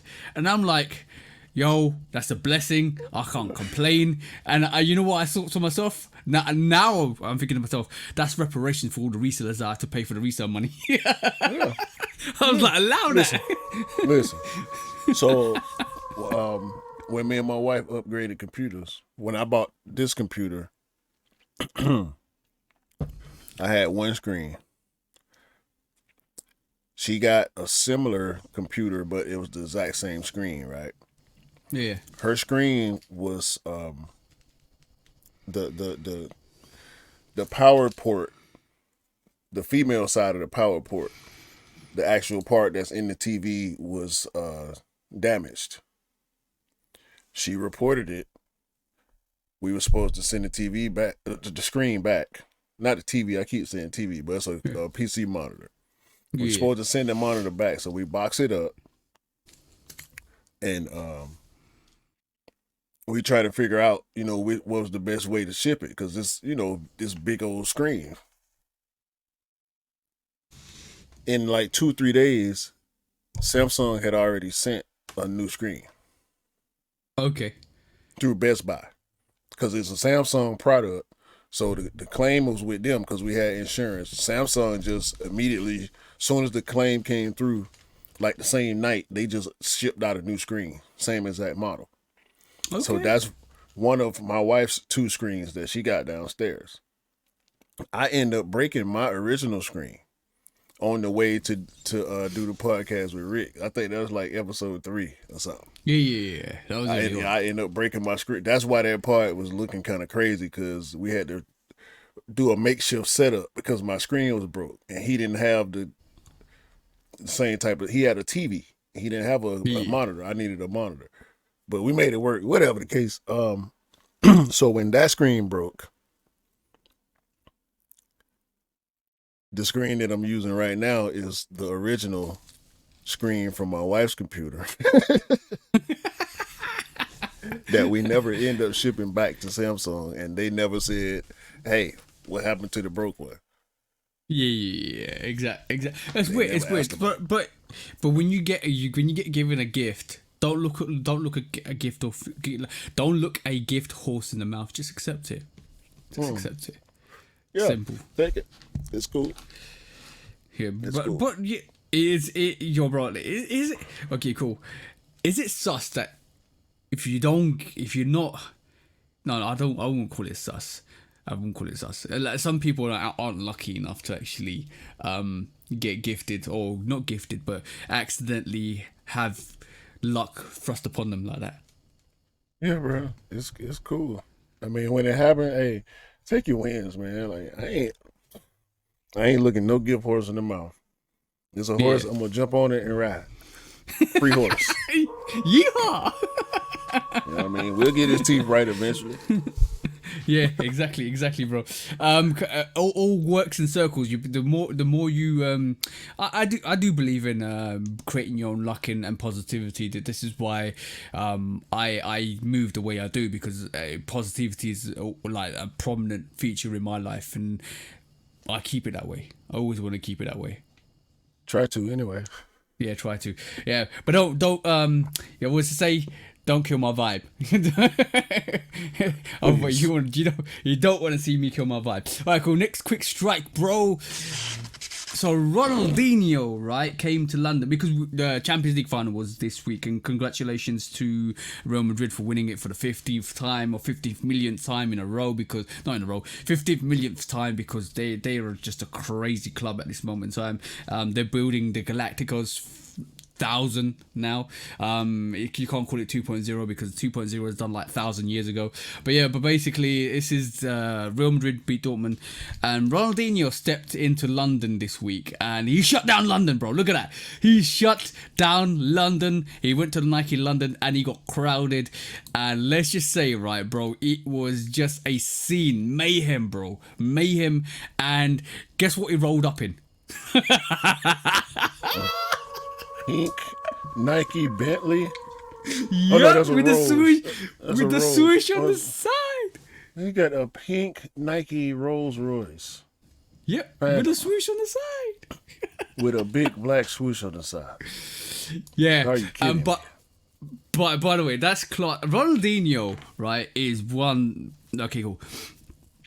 The first time I ever saw Ronaldinho when he scored that free kick against David Seaman in the Pauls, yeah. That's a funky name as well, David Seaman. Pauls. He literally, they called it fluke. He said it was intentional. He literally lobbed the keeper, and England beat Brazil beat England in the World Cup. I think semi-final, quarterfinals, 1 or 2. It was a long time ago. And that's when I known Ronaldinho. Then he went to Barcelona, and then he was magical in Barcelona. Such a phenomenal player, and he is the reason why we have Messi today. Because number one, he's such a humble player. He basically educated Messi. Messi had natural talent. He was always gonna be great, but he literally nurtured Messi in the Barcelona ranks. And then when it was time, when Messi broke into the scene when he was 16 years old, he said, "All right, I'm gonna step aside and let you play. That's what you call a player. And then I think he left Barcelona and went somewhere else.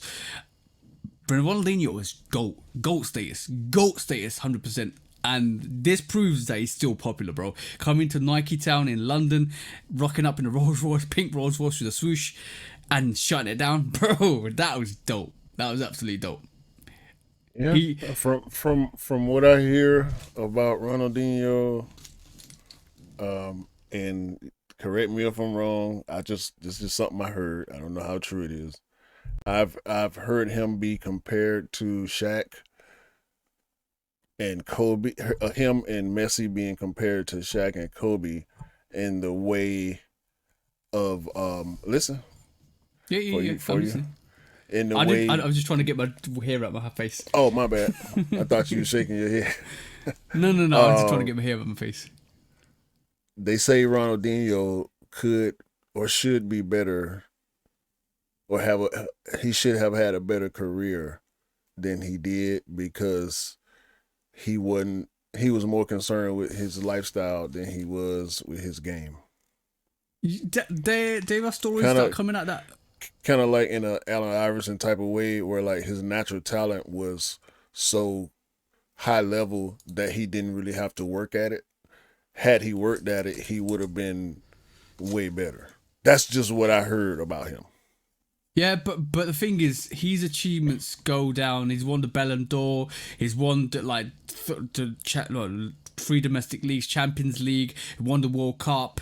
He's a goated player. Like, not a lot of people can do what he did. Is he Messi level or bro? He's Messi level. Ronaldo level. Like he. Look. Like let's get this. And I'm saying like the one from what I heard. I'm gonna hear your explanation, but from what was being said, I think it was Ocho, Chad Ochocinco, who was saying this because he a big soccer dude. Yeah. Was saying like he should be he should be past Pele with his talent, the type of talent that he had he worked as hard as. The reason I said Shaq and Kobe, because we all know how talented Shaq was, but Shaq didn't work as hard as Kobe did.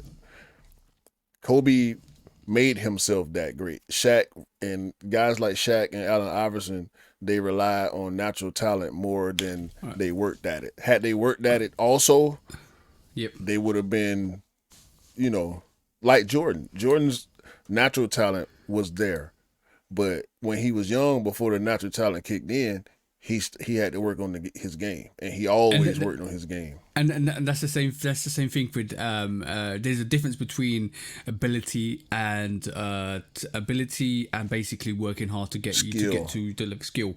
Yeah. So if a talented person can easily become an untalented person, easily, bro. That's gonna happen naturally with age.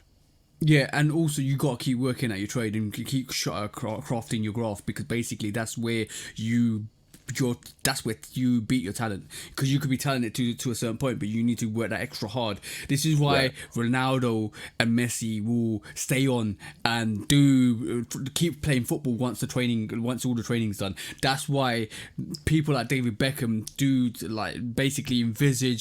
training, do a lot of things to actually up their talent levels, and this is what makes them great. Your comparison with Kobe and Shaq, I would say, is a bit off, because it was more like a student-pupil situation where Ronaldinho was mentoring a young 14-year-old, 15-year-old, 16-year-old Messi in the Barcelona ranks. And they didn't play together. I made them out play together once or twice, but yeah, they played together once or twice. But when it came to being the main man, which he, for Barcelona, was the main man. You're talking about Messi, how he dominated. Ronaldinho was the main man in Barcelona. Same thing with Shaq.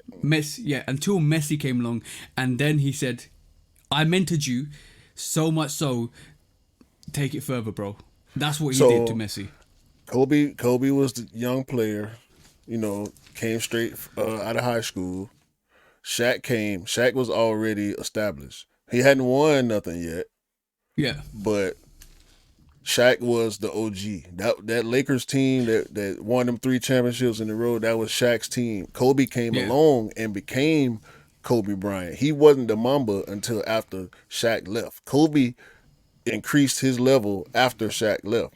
And Kobe said, and Shaq agreed, Done. like he would be way higher in the GOAT conversation had he worked harder at the craft versus the lifestyle.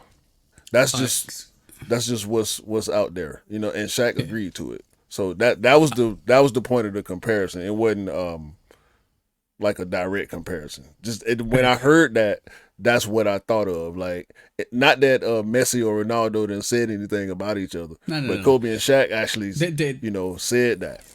They have Shaq knows that. Like, if had Shaq taken his health, his fitness more serious, he probably would have had more points than Kareem before LeBron. Yeah, Because Shaq was an anomaly, bro. Like he could do everything. Yeah, that comparison is quite intriguing because if you're a true football fan, you know what I'm about to say. Messi was Messi before he was Messi. People knew say about the same Messi. thing about Kobe. Yeah, people knew about Messi, but if you played Football Manager, and back in the day, your first person you're buying is Lionel Messi, right? The first person, you doesn't matter your Premier League team, whatever team you choose to, the first person you're going for. And before Lionel Messi was Lionel Messi, he was a phenomenon in the youth ranks. He was just absolutely amazing. His stats in Football Manager was 97, 97, 97, 97, 97. He wasn't even playing, bro, right? What's up with Freddie Adu? He was that. But he just fell off. Damn. He was the American version. Everyone's comparing him to Messi. But Ronaldinho had won stuff already. He'd won the World Cup. He'd won the Champions League. He won a lot of stuff before Messi came into the scene. So he was already known to be an absolute great. So he's older. Really hard. Yeah, he's older. He was way older. But when you compare, because Ronaldinho, I don't know how old he's, but he's like the older generation, seeing the younger generation through. But when you talk about Pele, everybody compares themselves to Pele. It's hard to do that, bro. It's an easy quote to say, oh, he could have been as good as Pele, but Pele was the standard, bro. Pele was the player that won World Cups, that did amazing things, especially in the Brazilian league. Like Ronaldinho, everybody, yeah, and Messi's like 30 signs, so 35, maybe 34. But basically, no, even I think Messi's older than that. Sorry, but basically, it's hard to. It's always going to be, oh, he could have been great as Maradona or Pele, but bro, Maradona came out and said Messi's probably one of the greatest footballers ever to live, bro. And God rest his soul. Yeah, Messi 36. So yeah, 36. Yeah. I think Shaq and Kobe. I think the gap between Shaq and Kobe is kind of like that too, because Shaq came in the 90s. Kobe came in like right at, cause Shaq came in like 91, 92, I think. Yeah. And Kobe was like 99, 98, 99. Yeah. Maybe. The only differences I can say is 96. Like I don't know. I might be wrong, but Shaq didn't mentor Kobe. If you get me. Yeah, but not in the same way. No. Yeah, not in the same way. Like when Ronaldinho, like if you get a chance, go and look at the Ronaldinho Messi document. Like there's a bit of a documentary out there that talks about Ronaldinho talks about how he saw this young boy. You know, right? Shout out to Barcelona, because Barcelona picked this boy up, and he was at a height. This is well known. He was at a height where he wasn't going to play football. Imagine, bro. He was too small to play football. They gave him like legal, not illegal. They gave him like growth supplements and all that stuff to get him to the height he is at this moment in time to actually allow him to play football. Imagine if Barcelona didn't do that, right? Because we wouldn't have seen one of the greatest players to grace footballing history. That's be like that, man. Yeah. It be like that. By the way, before we move on to the next quick strike, shout out to Ant-Man. He couldn't get it done. I don't know. I ain't got too much to say about it. We still love you, bro, but that looked nasty.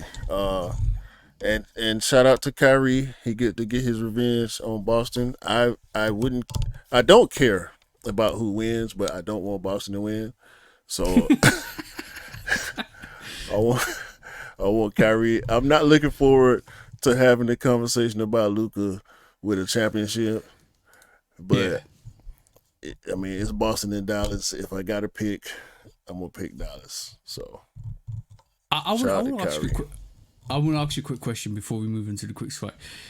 Next quick strike. Why are people comparing? No, not comparing.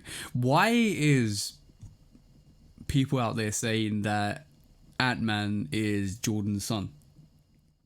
No, forget the traits, forget the ability, forget the fact that he could be the next big thing. I'm talking about why are people comparing what he looks like and comparing it to Michael Jordan?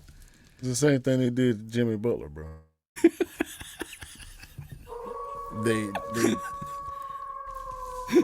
The story about Jordan saying something about that or alluding to something like that, I think is cap.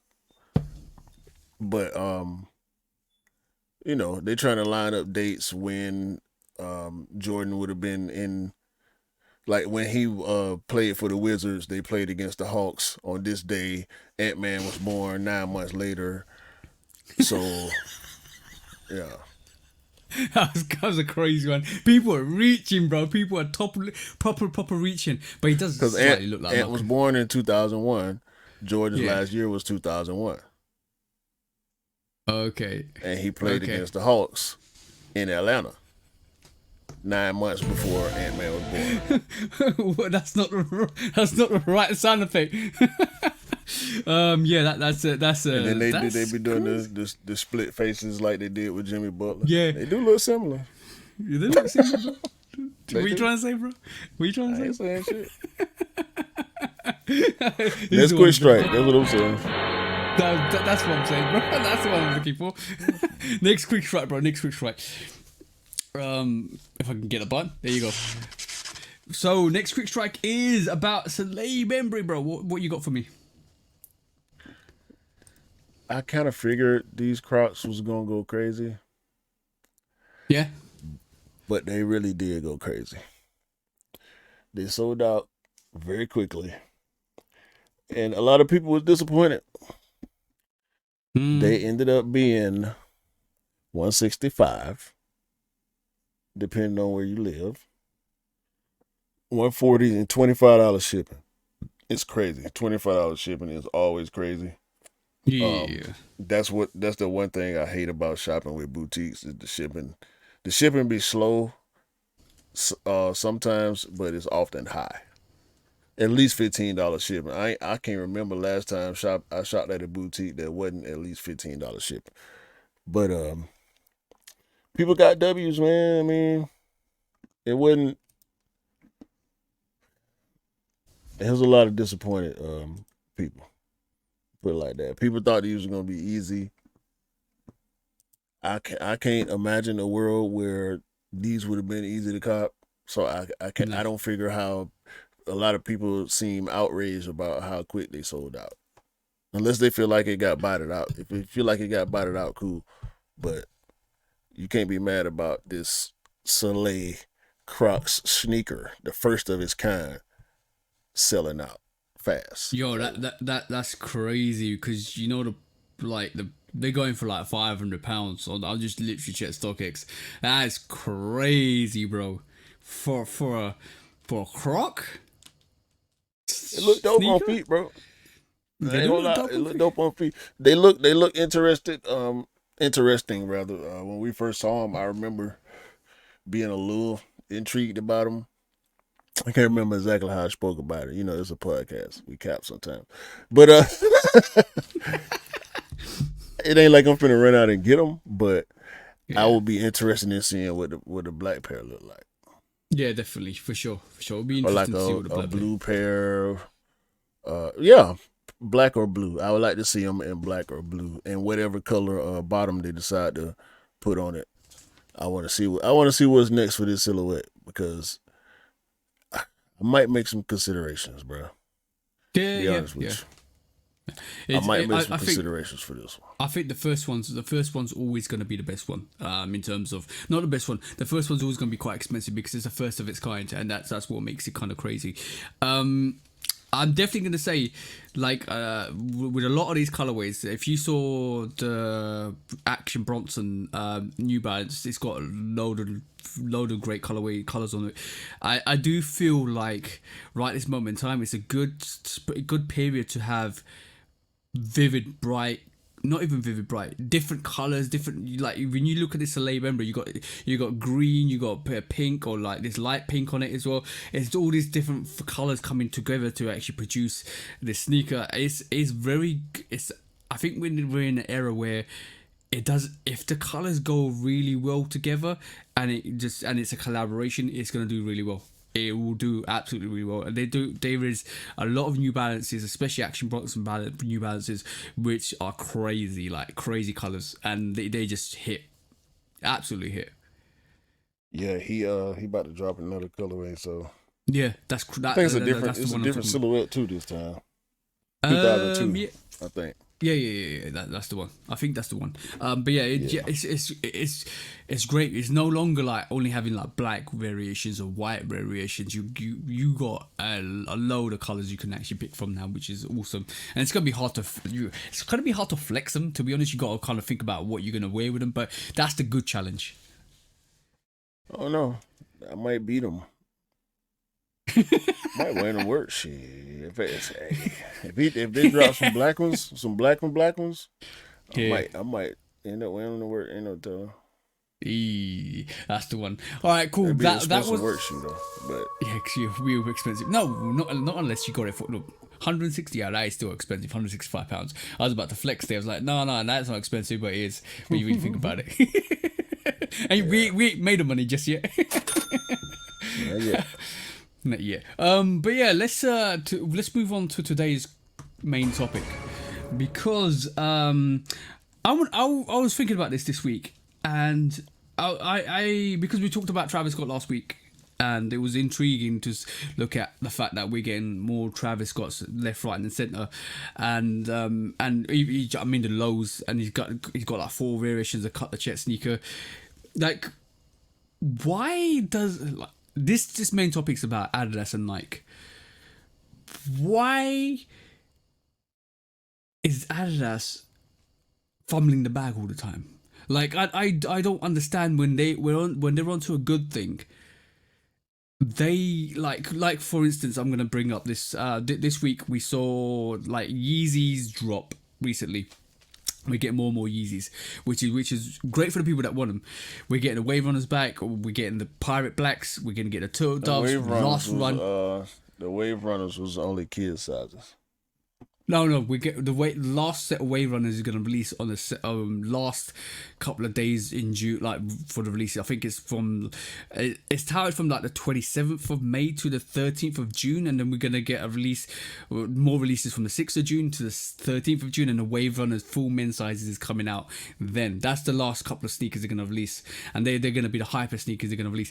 But we see it we've seen it like Nike can keep producing Travis Scotts, keep producing A Ma Manieres, keep producing these collaborations, and people still want them badly. And then when you look at Adidas, they have a 2-year period when they have a 2-year good run, and then when they try to drop them again, they just don't work. It doesn't work. It feels like there's a disconnect, a massive disconnect. The reason why I say this is, like I'm basically going to reiterate, Adidas gave employees discounts this week. I'm talking about if you couldn't get the Adidas sneakers on the confirmed app, and if they were sitting, 3 days later they gave the employees discounts about 60% off the sneaker. So if you were an Adidas employee, you could go and get the sneaker for 60% off, which is like $84, right? And I physically saw that. Then they're talking about any of these sneakers not dropping, they're gonna drop in the outlets. That's crazy. This was happening when Kanye was still there. This is not like it's because Kanye left. We were seeing Yeezy 350s in the stores sitting, and Kanye was still there. Why, bro? It Not happened. 350s, not here. I saw it. The Kanye West was still here, and we were seeing 350s sit in the store. We didn't.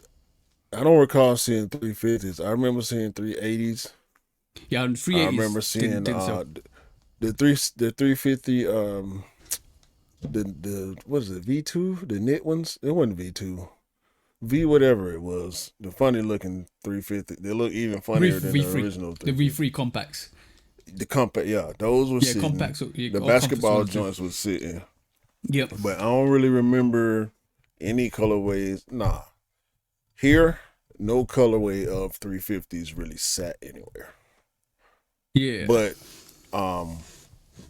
the resale wasn't necessarily going crazy like it was before. That's for sure. And I know a lot of resellers had a lot of pairs of Yeezys that they couldn't get off of. The slides, if they wasn't slides at that point, they couldn't get off. They were still buying them up. Now, albeit I do feel like it was still majority, at least half resellers that was buying all the pairs over here, but they wasn't quite sitting on the shelf. You might have been able to find a pair online here or there, but if they weren't sliding, the slides were impossible still. Yeah, slides are the reason why I think slides did well, and foam runners. The reason why I think they did well is because the reason why I think they did well is because basically they were at a low price, and they were easy to buy up, or pretty much majority of the stock. And then there's still people that wanted them, and that's what drove the actual market. People want them. People want to wear them. People like if I can get a slide for like maybe £50, that's fine, I'm gonna buy it. And that was the narrative. But when it came up to like 350s, 380s, 700s, a lot of them were sitting, a lot of them, and resale 700 sat too, yeah 700 sat over here. Yeah, so you just saw the resale market just decline. But like why, like every so often, it's with Nike, they can consistently oversaturate the market in terms of giving you Travis Scott. We've seen that more and more this year, and giving you A Ma Maniere, giving you this and giving you that, and we talk about top collaborations. And let's not cap, like Kanye West was a top collaborator for the only one. Adidas. Yeah, exactly. Now we're seeing. Most of it comes to the drama with Kanye West, and this is why Yeezys are what we're doing. This is why I referred back to the situation when Kanye was still there, and it's still happening. It looks like Adidas are always working on a 2 to 3 year trend, where we saw it with Pharrell Williams shoes, with his NMDs. We saw it with NMDs. We're seeing it with Yeezys. They can't keep consistent. They can't keep that trend up. They don't have the cultural equity. That's the conclusion that we came to last time. When the NMD fell off, so did Pharrell, because it was about Pharrell doing what he did to a silhouette that was already popular. When the silhouette stopped being popular, the collaboration don't work no more. The collaboration don't have the same effect. When Pharrell did shell toes, nope, didn't work. People bought them, yeah, but they didn't sell out. They weren't talked about. We brought them up on here, but that's because I like Pharrell, so I wanted to talk about Pharrell. You know what I'm saying? But outside of Yeezy, when Pharrell ran out of silhouettes that worked, because that's always the problem with them. No matter who the collaborator is, the Yeah. silhouette is going to determine the popularity for them. Yeezy was their Jordan. Hmm. So when Yeezy don't work no more, Adidas ain't got nothing. They got Jerry. Jerry's not moving the needle we wanted him to. Cause I wanted it to work for Fear of God. I was Yeah, talking yeah, yeah. trash, yeah, but that's just competitive. You know what I'm saying? It came too That's late. that was It all. it came too Most of the late. trash I talked about Jerry not being able to save Adidas and Edison Chen not going to be able to make it work for them. That's me being competitive. I hoped that something positive would have came out of that for them to where they I could have another spark, another run, another like I'm not with you on the timeline thing. I think I'm gonna that might be a coincidence that I'm gonna tell you. the I'll NMD totally tell. died and then the Yeezy came and Yeezy had a super long run, but now the Yeezy is gone. What else they got? I'm gonna allude to that Jerry Lorenzo a bit more because basically when he left Nike and went to Adidas, a lot of people wanted to see what he was coming with. A lot of people waited to see what he was coming with, and then People stop it waiting. came. Hey, then they stopped waiting. It came to a point where it became sour. You almost became to a point where people were like, what's happening? Where is it? See what I'm saying? And Mm-hmm. then it was almost like became stale milk, where it's like, and this is a good comparison, because like to me, it feels like Adidas just sit there like stale milk, and it just goes sour. But with Nike, it's like fine wine; it just ages well, and that's the comparison I'm doing because when Jerry came from Nike, everybody wanted to see what he's gonna do with Adidas. And it took years to get to this point here. And now, because it's taken so much time, people are like, well, we wanted it 2 years ago. Where was it 2 years ago? He needed to come during the height of Yeezy. He Yep. needed to add to what Adidas had going on when they were in a good competitive space with everybody. Not just with Yeah. Nike, but New Balance and Asics and Crocs and all these other companies. They had problems when Yeezy was rolling. Everybody had problems from the Oh, amount of attention yeah. and money that Yeezy was generating. Every company Yeah. that was dropping sneakers had issues with that. We Kanye was taking, what, Yeezy was taking money out of the pockets of Nike, New Balance, all of them. All of them. everybody, but All of but them. we ain't got no choice but to acknowledge the fact that he was all they had at that level. Like Nike has and New Balance has too many silhouettes, and the collaborators come and they knock them out the park. Yeah. And I mean, Let's simple to me. rephrase that. Let's rephrase that. Let's rephrase that. Nike and Jordan brand have too many popular silhouettes that they can use. And Yeah. that's where it is. Not the fact that Adidas haven't got the same amount of silhouettes. It's Nike and Jordan brand Guess have what? got popular silhouettes that people Guess love. what? Asics can keep making gel-like collabs, and they gonna work better than any of them other collabs that Adidas dropping all the time. Even when we talk about them, we bring them up and we say how dope they are, and we don't hear about them no more. And next time you see it, it's on sale. Yeah. Like that A6 Marvel pack, bro, that X-Men pack. Come on, dog. Yeah. That thing disappeared, bro. And sure you don't hear about it no more. But you ain't gonna find no pairs on sale. You know what it is? You also forget the marketing. We know like Adidas marketing is great. Like no, not Adidas. Nike's marketing is great. We know that for a fact. We know All they got is that Ant-Man they right now, bro. yeah they got Adidas has got Ant-Man. I'm bro. I'm gonna say this, and you know what? It probably, if it happens, if it doesn't happen, I don't care because I do feel like Ant-Man's going to be a Jordan athlete or Nike athlete one day. I That's hope happening.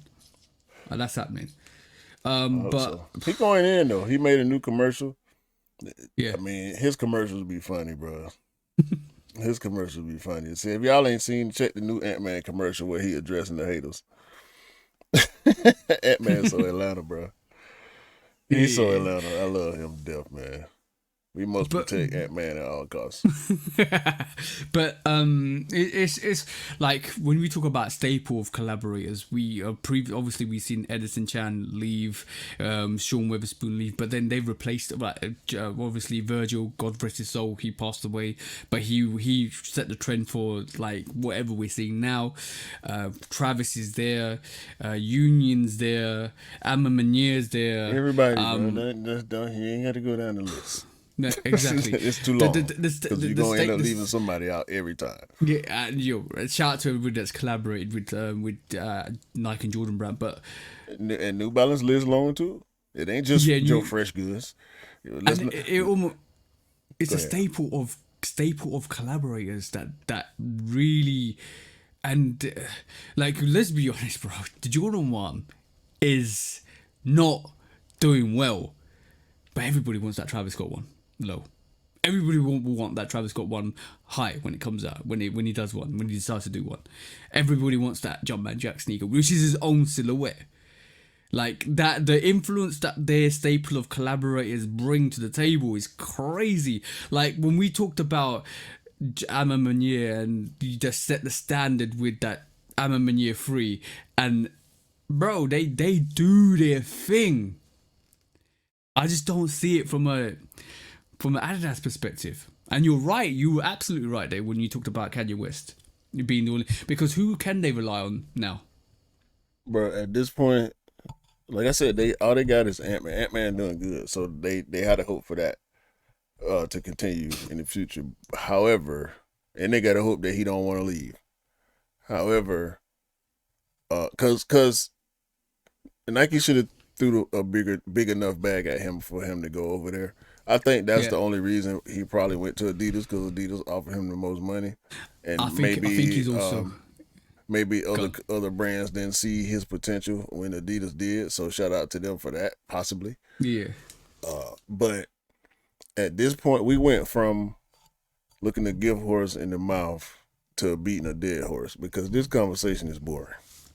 Yeah, Like, I know. They just ain't got it right now. I don't. The only reason why I raised this is because right now we talked about last podcast we talked about how Travis Scott is basically making silhouette after silhouette of colorway after colorway after colorway after colorway of the Jordan 1 low. The Elkins is going to be the biggest Travis Jordan 1 low release ever, because it's surpassed, it's the most pairs sold, and it still went. And it's like Nike can't do no wrong. Nike cannot do no wrong, because they will keep doing this, and we'll keep buying it, and we'll keep loving it, even though the Jordan 1 low regular GR sneakers don't do well. So that's the question, bro. Like that's why I thought, why can't Adidas replicate that?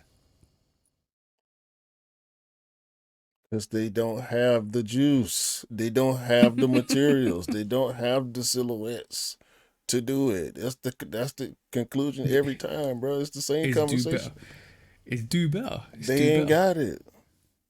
People don't want what they got to offer outside of soccer and Yeah. outside of soccer, running, and a few basketball silhouettes. They just ain't got it. Yeah. Well, the only conclusion to that is do better. I think this is the last time we're ever actually going to talk about the comparison between Nike and Adidas, and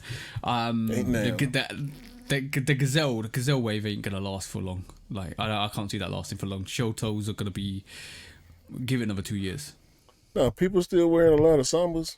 A lot of Sambas. Yeah. I saw a bunch of Sambas last night, and it was a semi-formal, like casual type event. I saw a lot of suits and Sambas, but I had on Jordan 1 Low OGs. Yep. So I mean, it don't change the. It's not gonna put them back where they were. They ain't got nothing that's gonna put them back where they were a couple years ago when Yeezy was booming. They ain't got they ain't got another NMD as of right now. So it's up to the people to decide when they gonna come back up, and they're gonna have to put something out. They tried it with the 4D. I see 4Ds.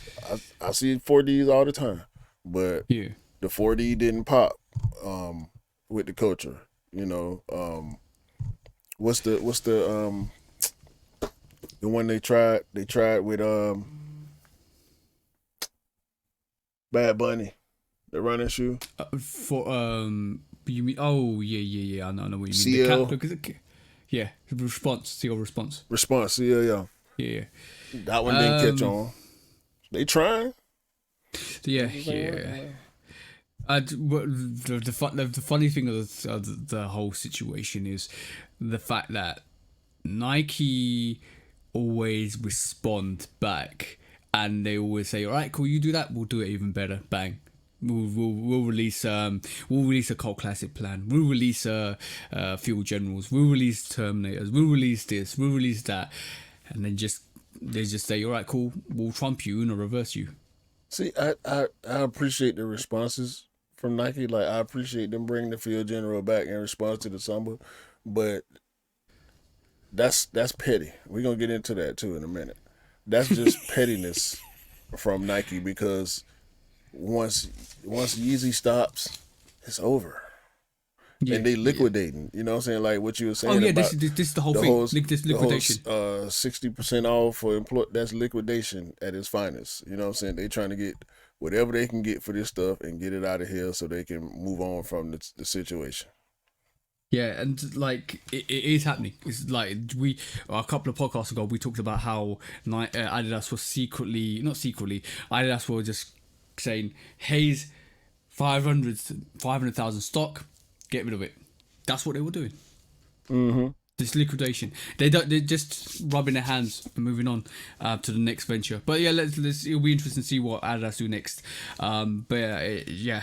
Let's just hope they do better. They bring back the juice and they bring back competition, because even though most, like me and you, wear Nikes all the time, if we didn't have New Balance and Adidas and Asics and all of the companies rivaling Nike would just sit there and said, we don't need to do much because people would still buy our sneakers. Competition breeds competition, and when you see some of the stuff that Nike do, it wouldn't happen if it wasn't because of other people pushing them. Mm-hmm.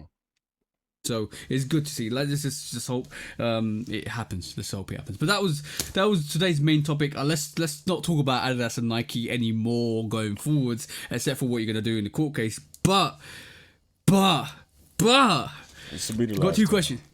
Hey, let's start. But I got a couple of funny things. One funny thing and one thing I want to talk to you about. What? Anish, shout out to the bro. This is always coming because of Anish. And bro, you give us good content to talk about as well. What's the time limit that you would leave on a sneaker before you sold it? Like in terms of if you wasn't wearing it for that time limit, then it's time to think about selling it. It depends on a couple things. I do consider time first and foremost if I have no plans. That I always say that. If I'm not actively trying to find something to put with it, because more than likely the reason I ain't wore it yet is because either I'm holding it for something specific, and these are the variables. If I'm holding it for something specific, a specific occasion or something like that, that's one variable, which then I have plans for it because I'm holding it for a purpose. You know what I'm saying? So that constitutes a plan. So that sneaker's in the good. If I'm not actively looking for a fit and I've had it for more than, if I forgot I had it, Yeah. it's as good as gone. Okay. Yeah. If I forgot and I'm like, oh yeah, I got this that could go with it, then I'll keep it. And once I wear it, it's in my collection. I mean, once I buy it, it's in. But once I wear it, it's solidified. Like, okay, this nigga ain't going nowhere unless I really just get tired of it. Like, if I get tired of looking at it, if I get tired of like that, I'm trying to prevent that. You know what I'm saying? Like, I'm trying to prevent that at all costs. That's why I end up going the selective route, because I found myself doing that too much. But I say a year. If you had it for a year and you're not making plans for it, I think you should start thinking about whether you actually want to keep it or not. Okay, cool. I think Anish gave one of his sneakers 3 years. I'm not gonna mention what one. 3 years? Yeah, he'd had it. He had it for 3 years, and so you know what? I'm not gonna wear this. And 3 years is time. yeah, for sure. 3 if you done had the same sneaker for 3 years and you ain't wore it yet. Oh, it depends on the type of collector you are. I want to wear all of mine. So if you cool with just having a shoe because you think it's cool to have it, whatever. But if you're trying to wear your collection, 3 years is pushing it, because at that point you gotta at least start wearing it around the house. Yeah. Otherwise, you're gonna blow it out. Depends on what sneaker. I need to put my cool grays on. Matter of fact, I might do that today. Yeah, well, dope sneaker. Last thing I was bringing up is I saw something funny this week, right? And it maybe comes under some sus activity, right? But maybe because they're a younger sneakerhead. But I think this is essential. You need to know this, or people need to know this. There was a comment on socials, and somebody said, "Wasn't it strange that Michael Jordan was named after a sneaker?"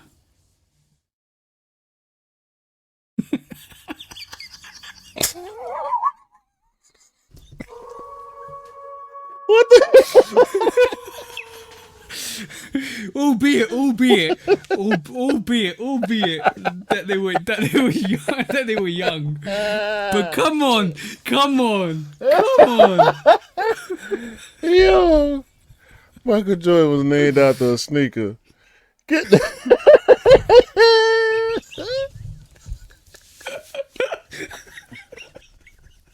I knew that would make you laugh. You know what? This comes back to what Triple H said in the Complex, when he went to Complex, is the fact that Michael Jordan is now outlived his sneaker. The shoe is more popular than him.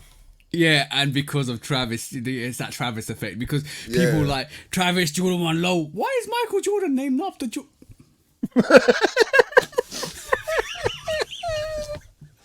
Come on, guys! If you're a true if you're sneakerhead, you know what? Shit. I can't say this. There's casual sneakerheads that don't know nothing about history and kind of fact the where stuff's originated from. So I can understand that comment. That was funny though, because she got really really back down, and the people said, Michael Jordan owns Jordan brand, and that sneaker is based on his career. It's him. He's the one. He's the logo. Fool. Where do you think Jumpman comes from?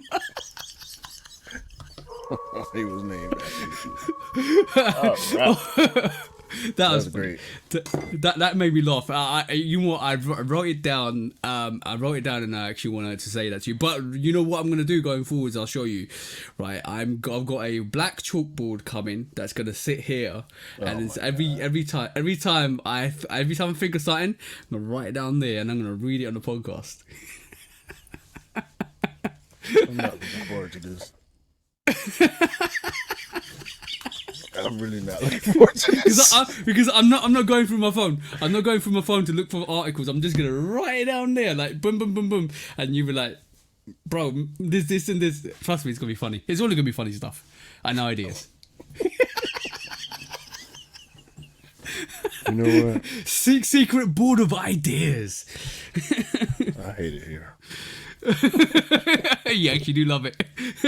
If you didn't love it, you wouldn't be smiling. I don't know why I keep doing this to myself every week. All right, man. Let's get it over with. Let's just get it over and done with. Let's go. When resale is too high. Damn resellers. Order.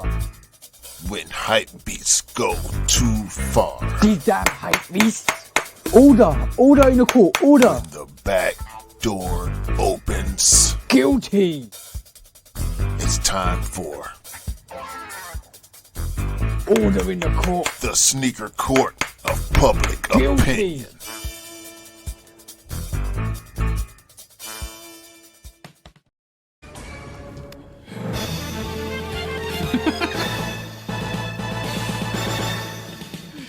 Guilty! Welcome back to the Sneaker Court of Public Opinion with me, Judge Public Opinion, and my slippery fingers, which are actually pressing the wrong soundboards today. But, yeah, I accidentally pressed this one, bro. I was like, you heard that when you came in. Yeah, but with me, Judge Public Opinion and Executioner, and today, Q has an intriguing court case for us today. What's up, bro? So I alluded to the pettiness that we like to display. When I say we, I'm talking about us over here at the Big Swoosh brand. Y'all gonna respect us. If y'all don't, we gonna find a way to get on y'all nerves so bad that y'all gonna be willing to spend money to try to keep us from trolling. But we so good at it that it's not gonna work. So apparently, one of the lawsuits, because we just looked at the big ones, we saw the technology lawsuit between Nike and Adidas. But one of the lawsuits was one of the trademark lawsuits. Nike actually produced 5, not 1, not 2, not 3, 5 articles of clothing that they sold in Germany that had 3 stripes on them. What? Yes. I don't know what these products look like. There are no pictures of... Hold on. Nike went 3 stripes. I've never seen these products before. I don't know what they look like. But apparently these are products that were only sold in Germany. That Mars, had 3 we need your stripes help. on them. Mars, we need your help. Find these products for us. In 4 of the 5 articles of clothing, Nike are still able to sell. They won 4 of the 5 cases in the lawsuit No. that Adidas filed for trademark infringement. No. Yes. They literally want to take over Adidas. I was wrong, bro. I was wrong. Reebok ain't gonna buy Adidas. It's gonna be Nike. Can you imagine Nike with the 3 stripes? The Dusseldorf Regional Court had already prohibited the U.S. firm from using 2 or 3 stripes on 5 of its trouser designs after Adidas filed trademark violation lawsuit in 2022. A year ago, the German-based brand decided to revoke its legal filing against Black Lives Matter's yellow 3-stripe design because they didn't want no smoke, no backlash, no civil backlash from going against Black Lives Matter. But they did go against Nike, and Nike's still able to sell 4 out of the 5 articles of clothing. No. This is trolling at its highest, bro. No. You don't get no more trolly than this, bro. Like, you ripped off their design intentionally, in Germany, in the country Bro. that the company is based in, was born in. And you sell these products exclusively in that country, they then sue you, and you go on to win 4 out of the 5 case counts. And bro, and on top of that, 2 years later, you go and sponsor the German team. Yeah. No, bro. After they won the Flynet suit. By the way. That's like, bro. We're shoe dogs. I'm gonna say it like it is, right? That's like if a dog came into my home and pissed on my leg and shit on me at the same time. Mm-hmm. And you couldn't do nothing about it. And I can't do nothing about it because that's the land. That's literally the landowner's dog or the homeowner's dog. Then he went in the refrigerator and started eating your food. And that's not happened yet. Because it's about to happen, bro.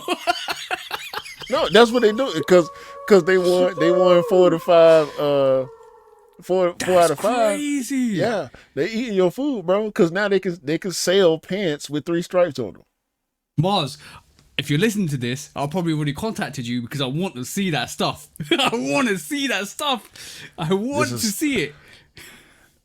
This is so lame and trolly that I have to say why is Nike doing this?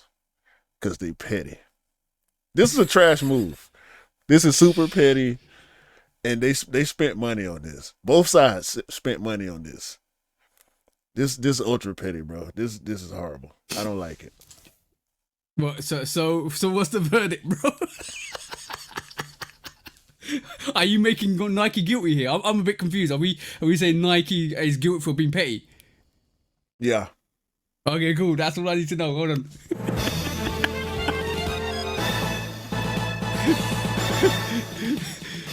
Nike, you're guilty of pettiness, of the downright audacity of actually basically telling us that you're gonna buy. Well, first of all, 2 years ago you did the 3 stripes Nike.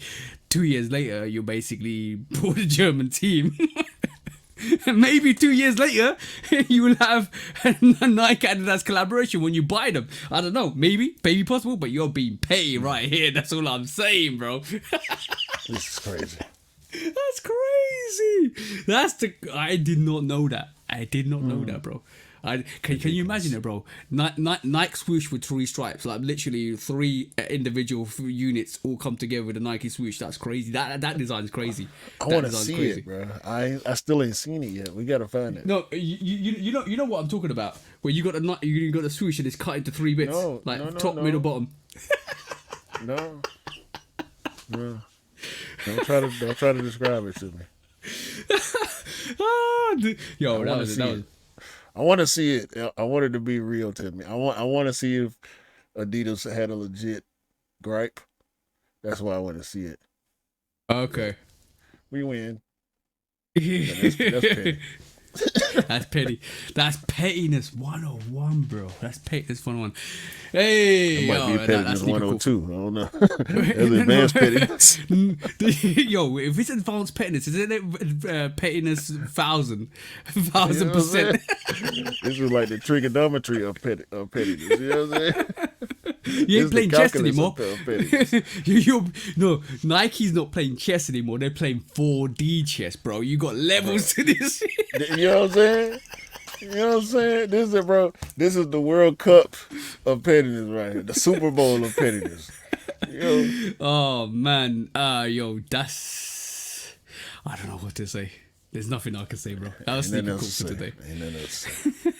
When resale is too high. Damn resellers. Order. When hype beats go too far. These damn hype beasts. Order in the court. Order. When the back door opens. Guilty. It's time for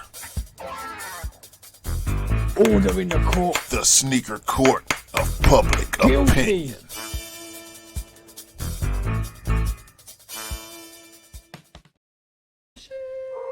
Oh, Yeah. that was interesting. That's something I did not know, and I'll be tapping up a couple people to ask questions about, because I know Marcel probably does know. So I'm gonna Marcel, you probably already got a DM from me now. I need to know. We might actually do it. We might actually bring it up next week. But I need to know. I need to do this some is research. Yahoo Finance that reported it. And bro, you know me already, yeah. You know me already. Mm-hmm. I'm going deep diving. rabbit hole. Yeah. Yeah, I'm going down the rabbit hole. I already know. I'm gonna pull up Allison and a rabbit in this one. I want to see it. I'm telling you, Oh, I haven't been able to find it, but I want to see it. Yeah, there'll probably be people that do it better than me to find out information, but I go in hard when I do stuff, and Q will tell you. Sometimes I can be overly bearing. A little bit. That's what my missus said to me. You need to stop sending Q stuff because you're being too full on. That's all right. Cool. Sorry. All right. Yeah, I'll find it. I will find it. Don't worry. I have my means and mechanisms to find stuff. I know where you live. Hey. Shall we do some discounts this week, bro? Yes, sir. So what you got this week, bro? I'm saying actually, it's a help. Wait a minute. No, that ain't it. It's a lot of articles though. So if you look at all the articles, we should be able to find some breadcrumbs in there somewhere. But have you seen the Jordan 1 Low OG, quote unquote, varsity red? No. Yeah, we're supposed to be getting a Jordan 1 Low OG varsity red, which is pretty much a Chicago Jordan 1 Low. I think it's So I think it's rumored for late this year, next year. I did, and isn't this the one they're talking about? It's supposed to be super limited or something like that. Something like that. Yeah. Something like that. Wait a minute, let me look at it again. And talking about super limited, we thought the trophy room ones. I'll wait for you to throw out the pictures. But No, go ahead. We was looking at the trophy room ones. The home I think it's the home variation. Basically, they're quoting that to be 1,000 pairs. We thought that was going to be a friends and family. It doesn't look like it's going to be a friends and family. It looks like it's going to be 1,000 pairs coming out, or rumored 1,000 pairs to come out, and it's going to be obviously trophy room limited. So if you wanted that, you need to know Marcus Jordan. That's what I'm saying. Yeah. This varsity red is supposed to be coming out this summer, so Okay, cool. it's looking good though. Looking good. Yeah, so we'll wait for that. Is it got a big swoosh or a small swoosh? Yes, very big swoosh. Big swoosh. What's up next? Did you see the Beams Timberland thing? No. You know Beams? They do a lot of collabs with Reebok. Yeah. No. I know Beams. They got a Timberland collab coming. It's not on the Constructs. It is actually on. Let me pull it up real quick. It's on the hiking model, like these. Oh, burgundy, bro. These are the type of Tims. When I talk about how we used to dress in Atlanta in the 90s, when I brought up Eastlands the one time, this is the type of this is the style that Eastlands were. These are the style of boots that we wore a lot of, like kind of like polo boots. These look crazy. I mean, the leather. Look at the leather on that dog. That looks so dope. I might actually buy that to wear to work.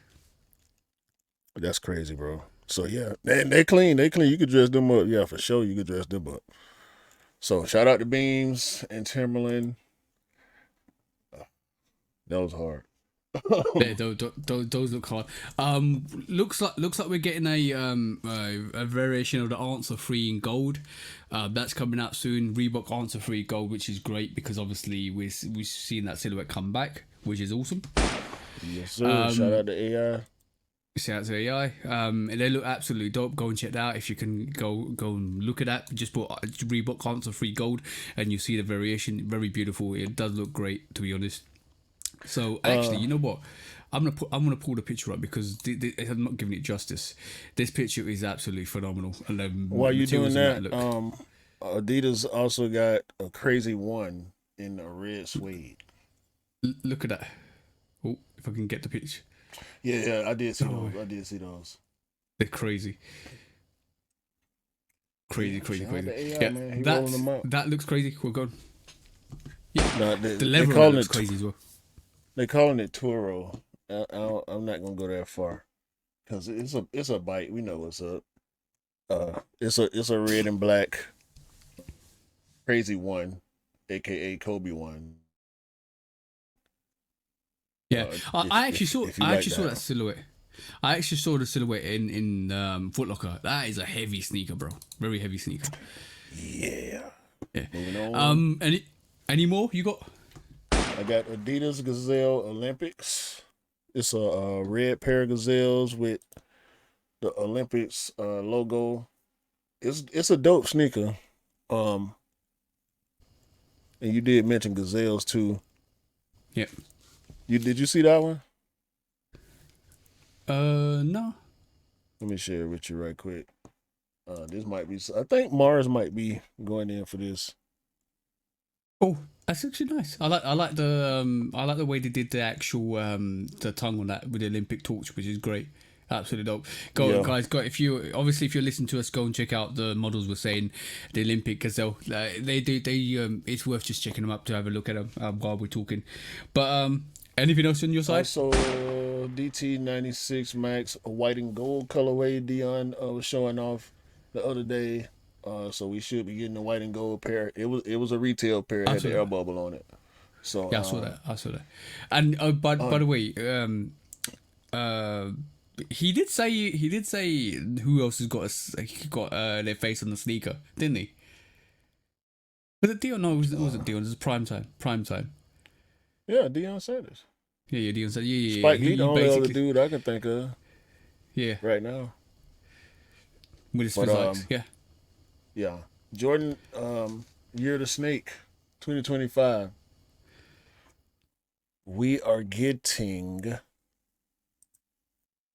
2 men's silhouettes and 3 women's silhouettes. We're getting a Jordan 1 low OG for men.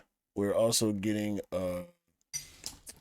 it's one of the is a Tatum 3. Yeah. Year of the Snake. And there will be a Jordan 5 Year of the Snake women's. There will be a Jordan Low SE, Jordan 1 Low SE, and also a Legacy 312 Low that will all be women's. The Legacy, the SE Low, and the Jordan 5 will be women's colorways. I'm looking forward to seeing what their 5 gonna look like. Yeah. And by the way, the Dunk Low Philly dropped. It's pretty much what Nike gave Philly. They gave us the 95. They gave Philly the Dunk Low. Yeah. I thought it was. They going back to what I said earlier. They're starting to make more regional exclusives as well. Exactly. And like with the SBs, yeah, which is Yeah, you which can is only get it in Philly. Yeah. This is why we moved the way we did for the Atlanta 95s, and this is why you got to move a certain way for the Phillies. It's good. It's good to see. I think, shout out to Scott, you mentioned this the other day, and then I kind of clocked on to me. We saw Soulfly do the Soulfly 8s, we saw Soulfly do the Soulfly 13s. Soulfly looks like they're going to do another Jordan this year. I'm hedging my bets on a 7 or a 12. I think that might be what they do, or we might see the other variation of the Dion Diamond Turfs Jordan 8. Who knows? That'd be quite good to see, because we saw it a couple of years back, or last year, or early last year. So that'd be interesting to see. Yeah. But one last one, bro, because I found the perfect costume for those big steppers, right? Oh my god. This is the Batman Bomberman jacket, which is I'm gonna say this right, Mementori or something like that. That's who they designed it.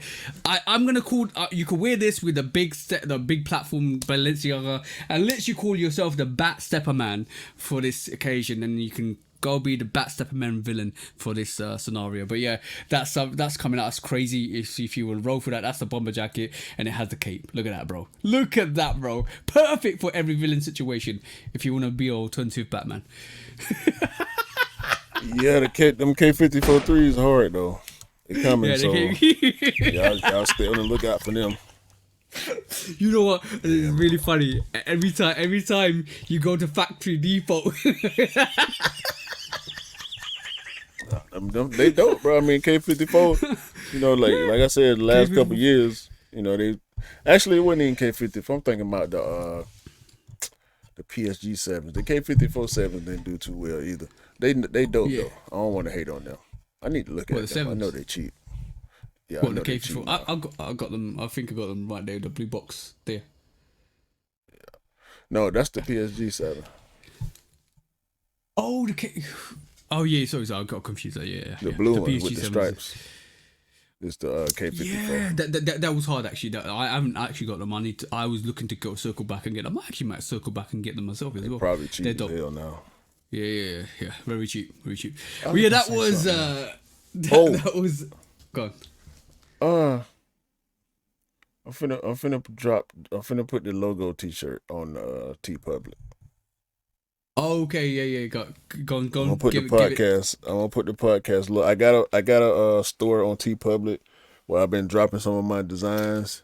You do have options for different T-shirts. You don't have to buy the cheap generic T-shirt. You can get premium T-shirts and hoodies on there. But I'm about to drop.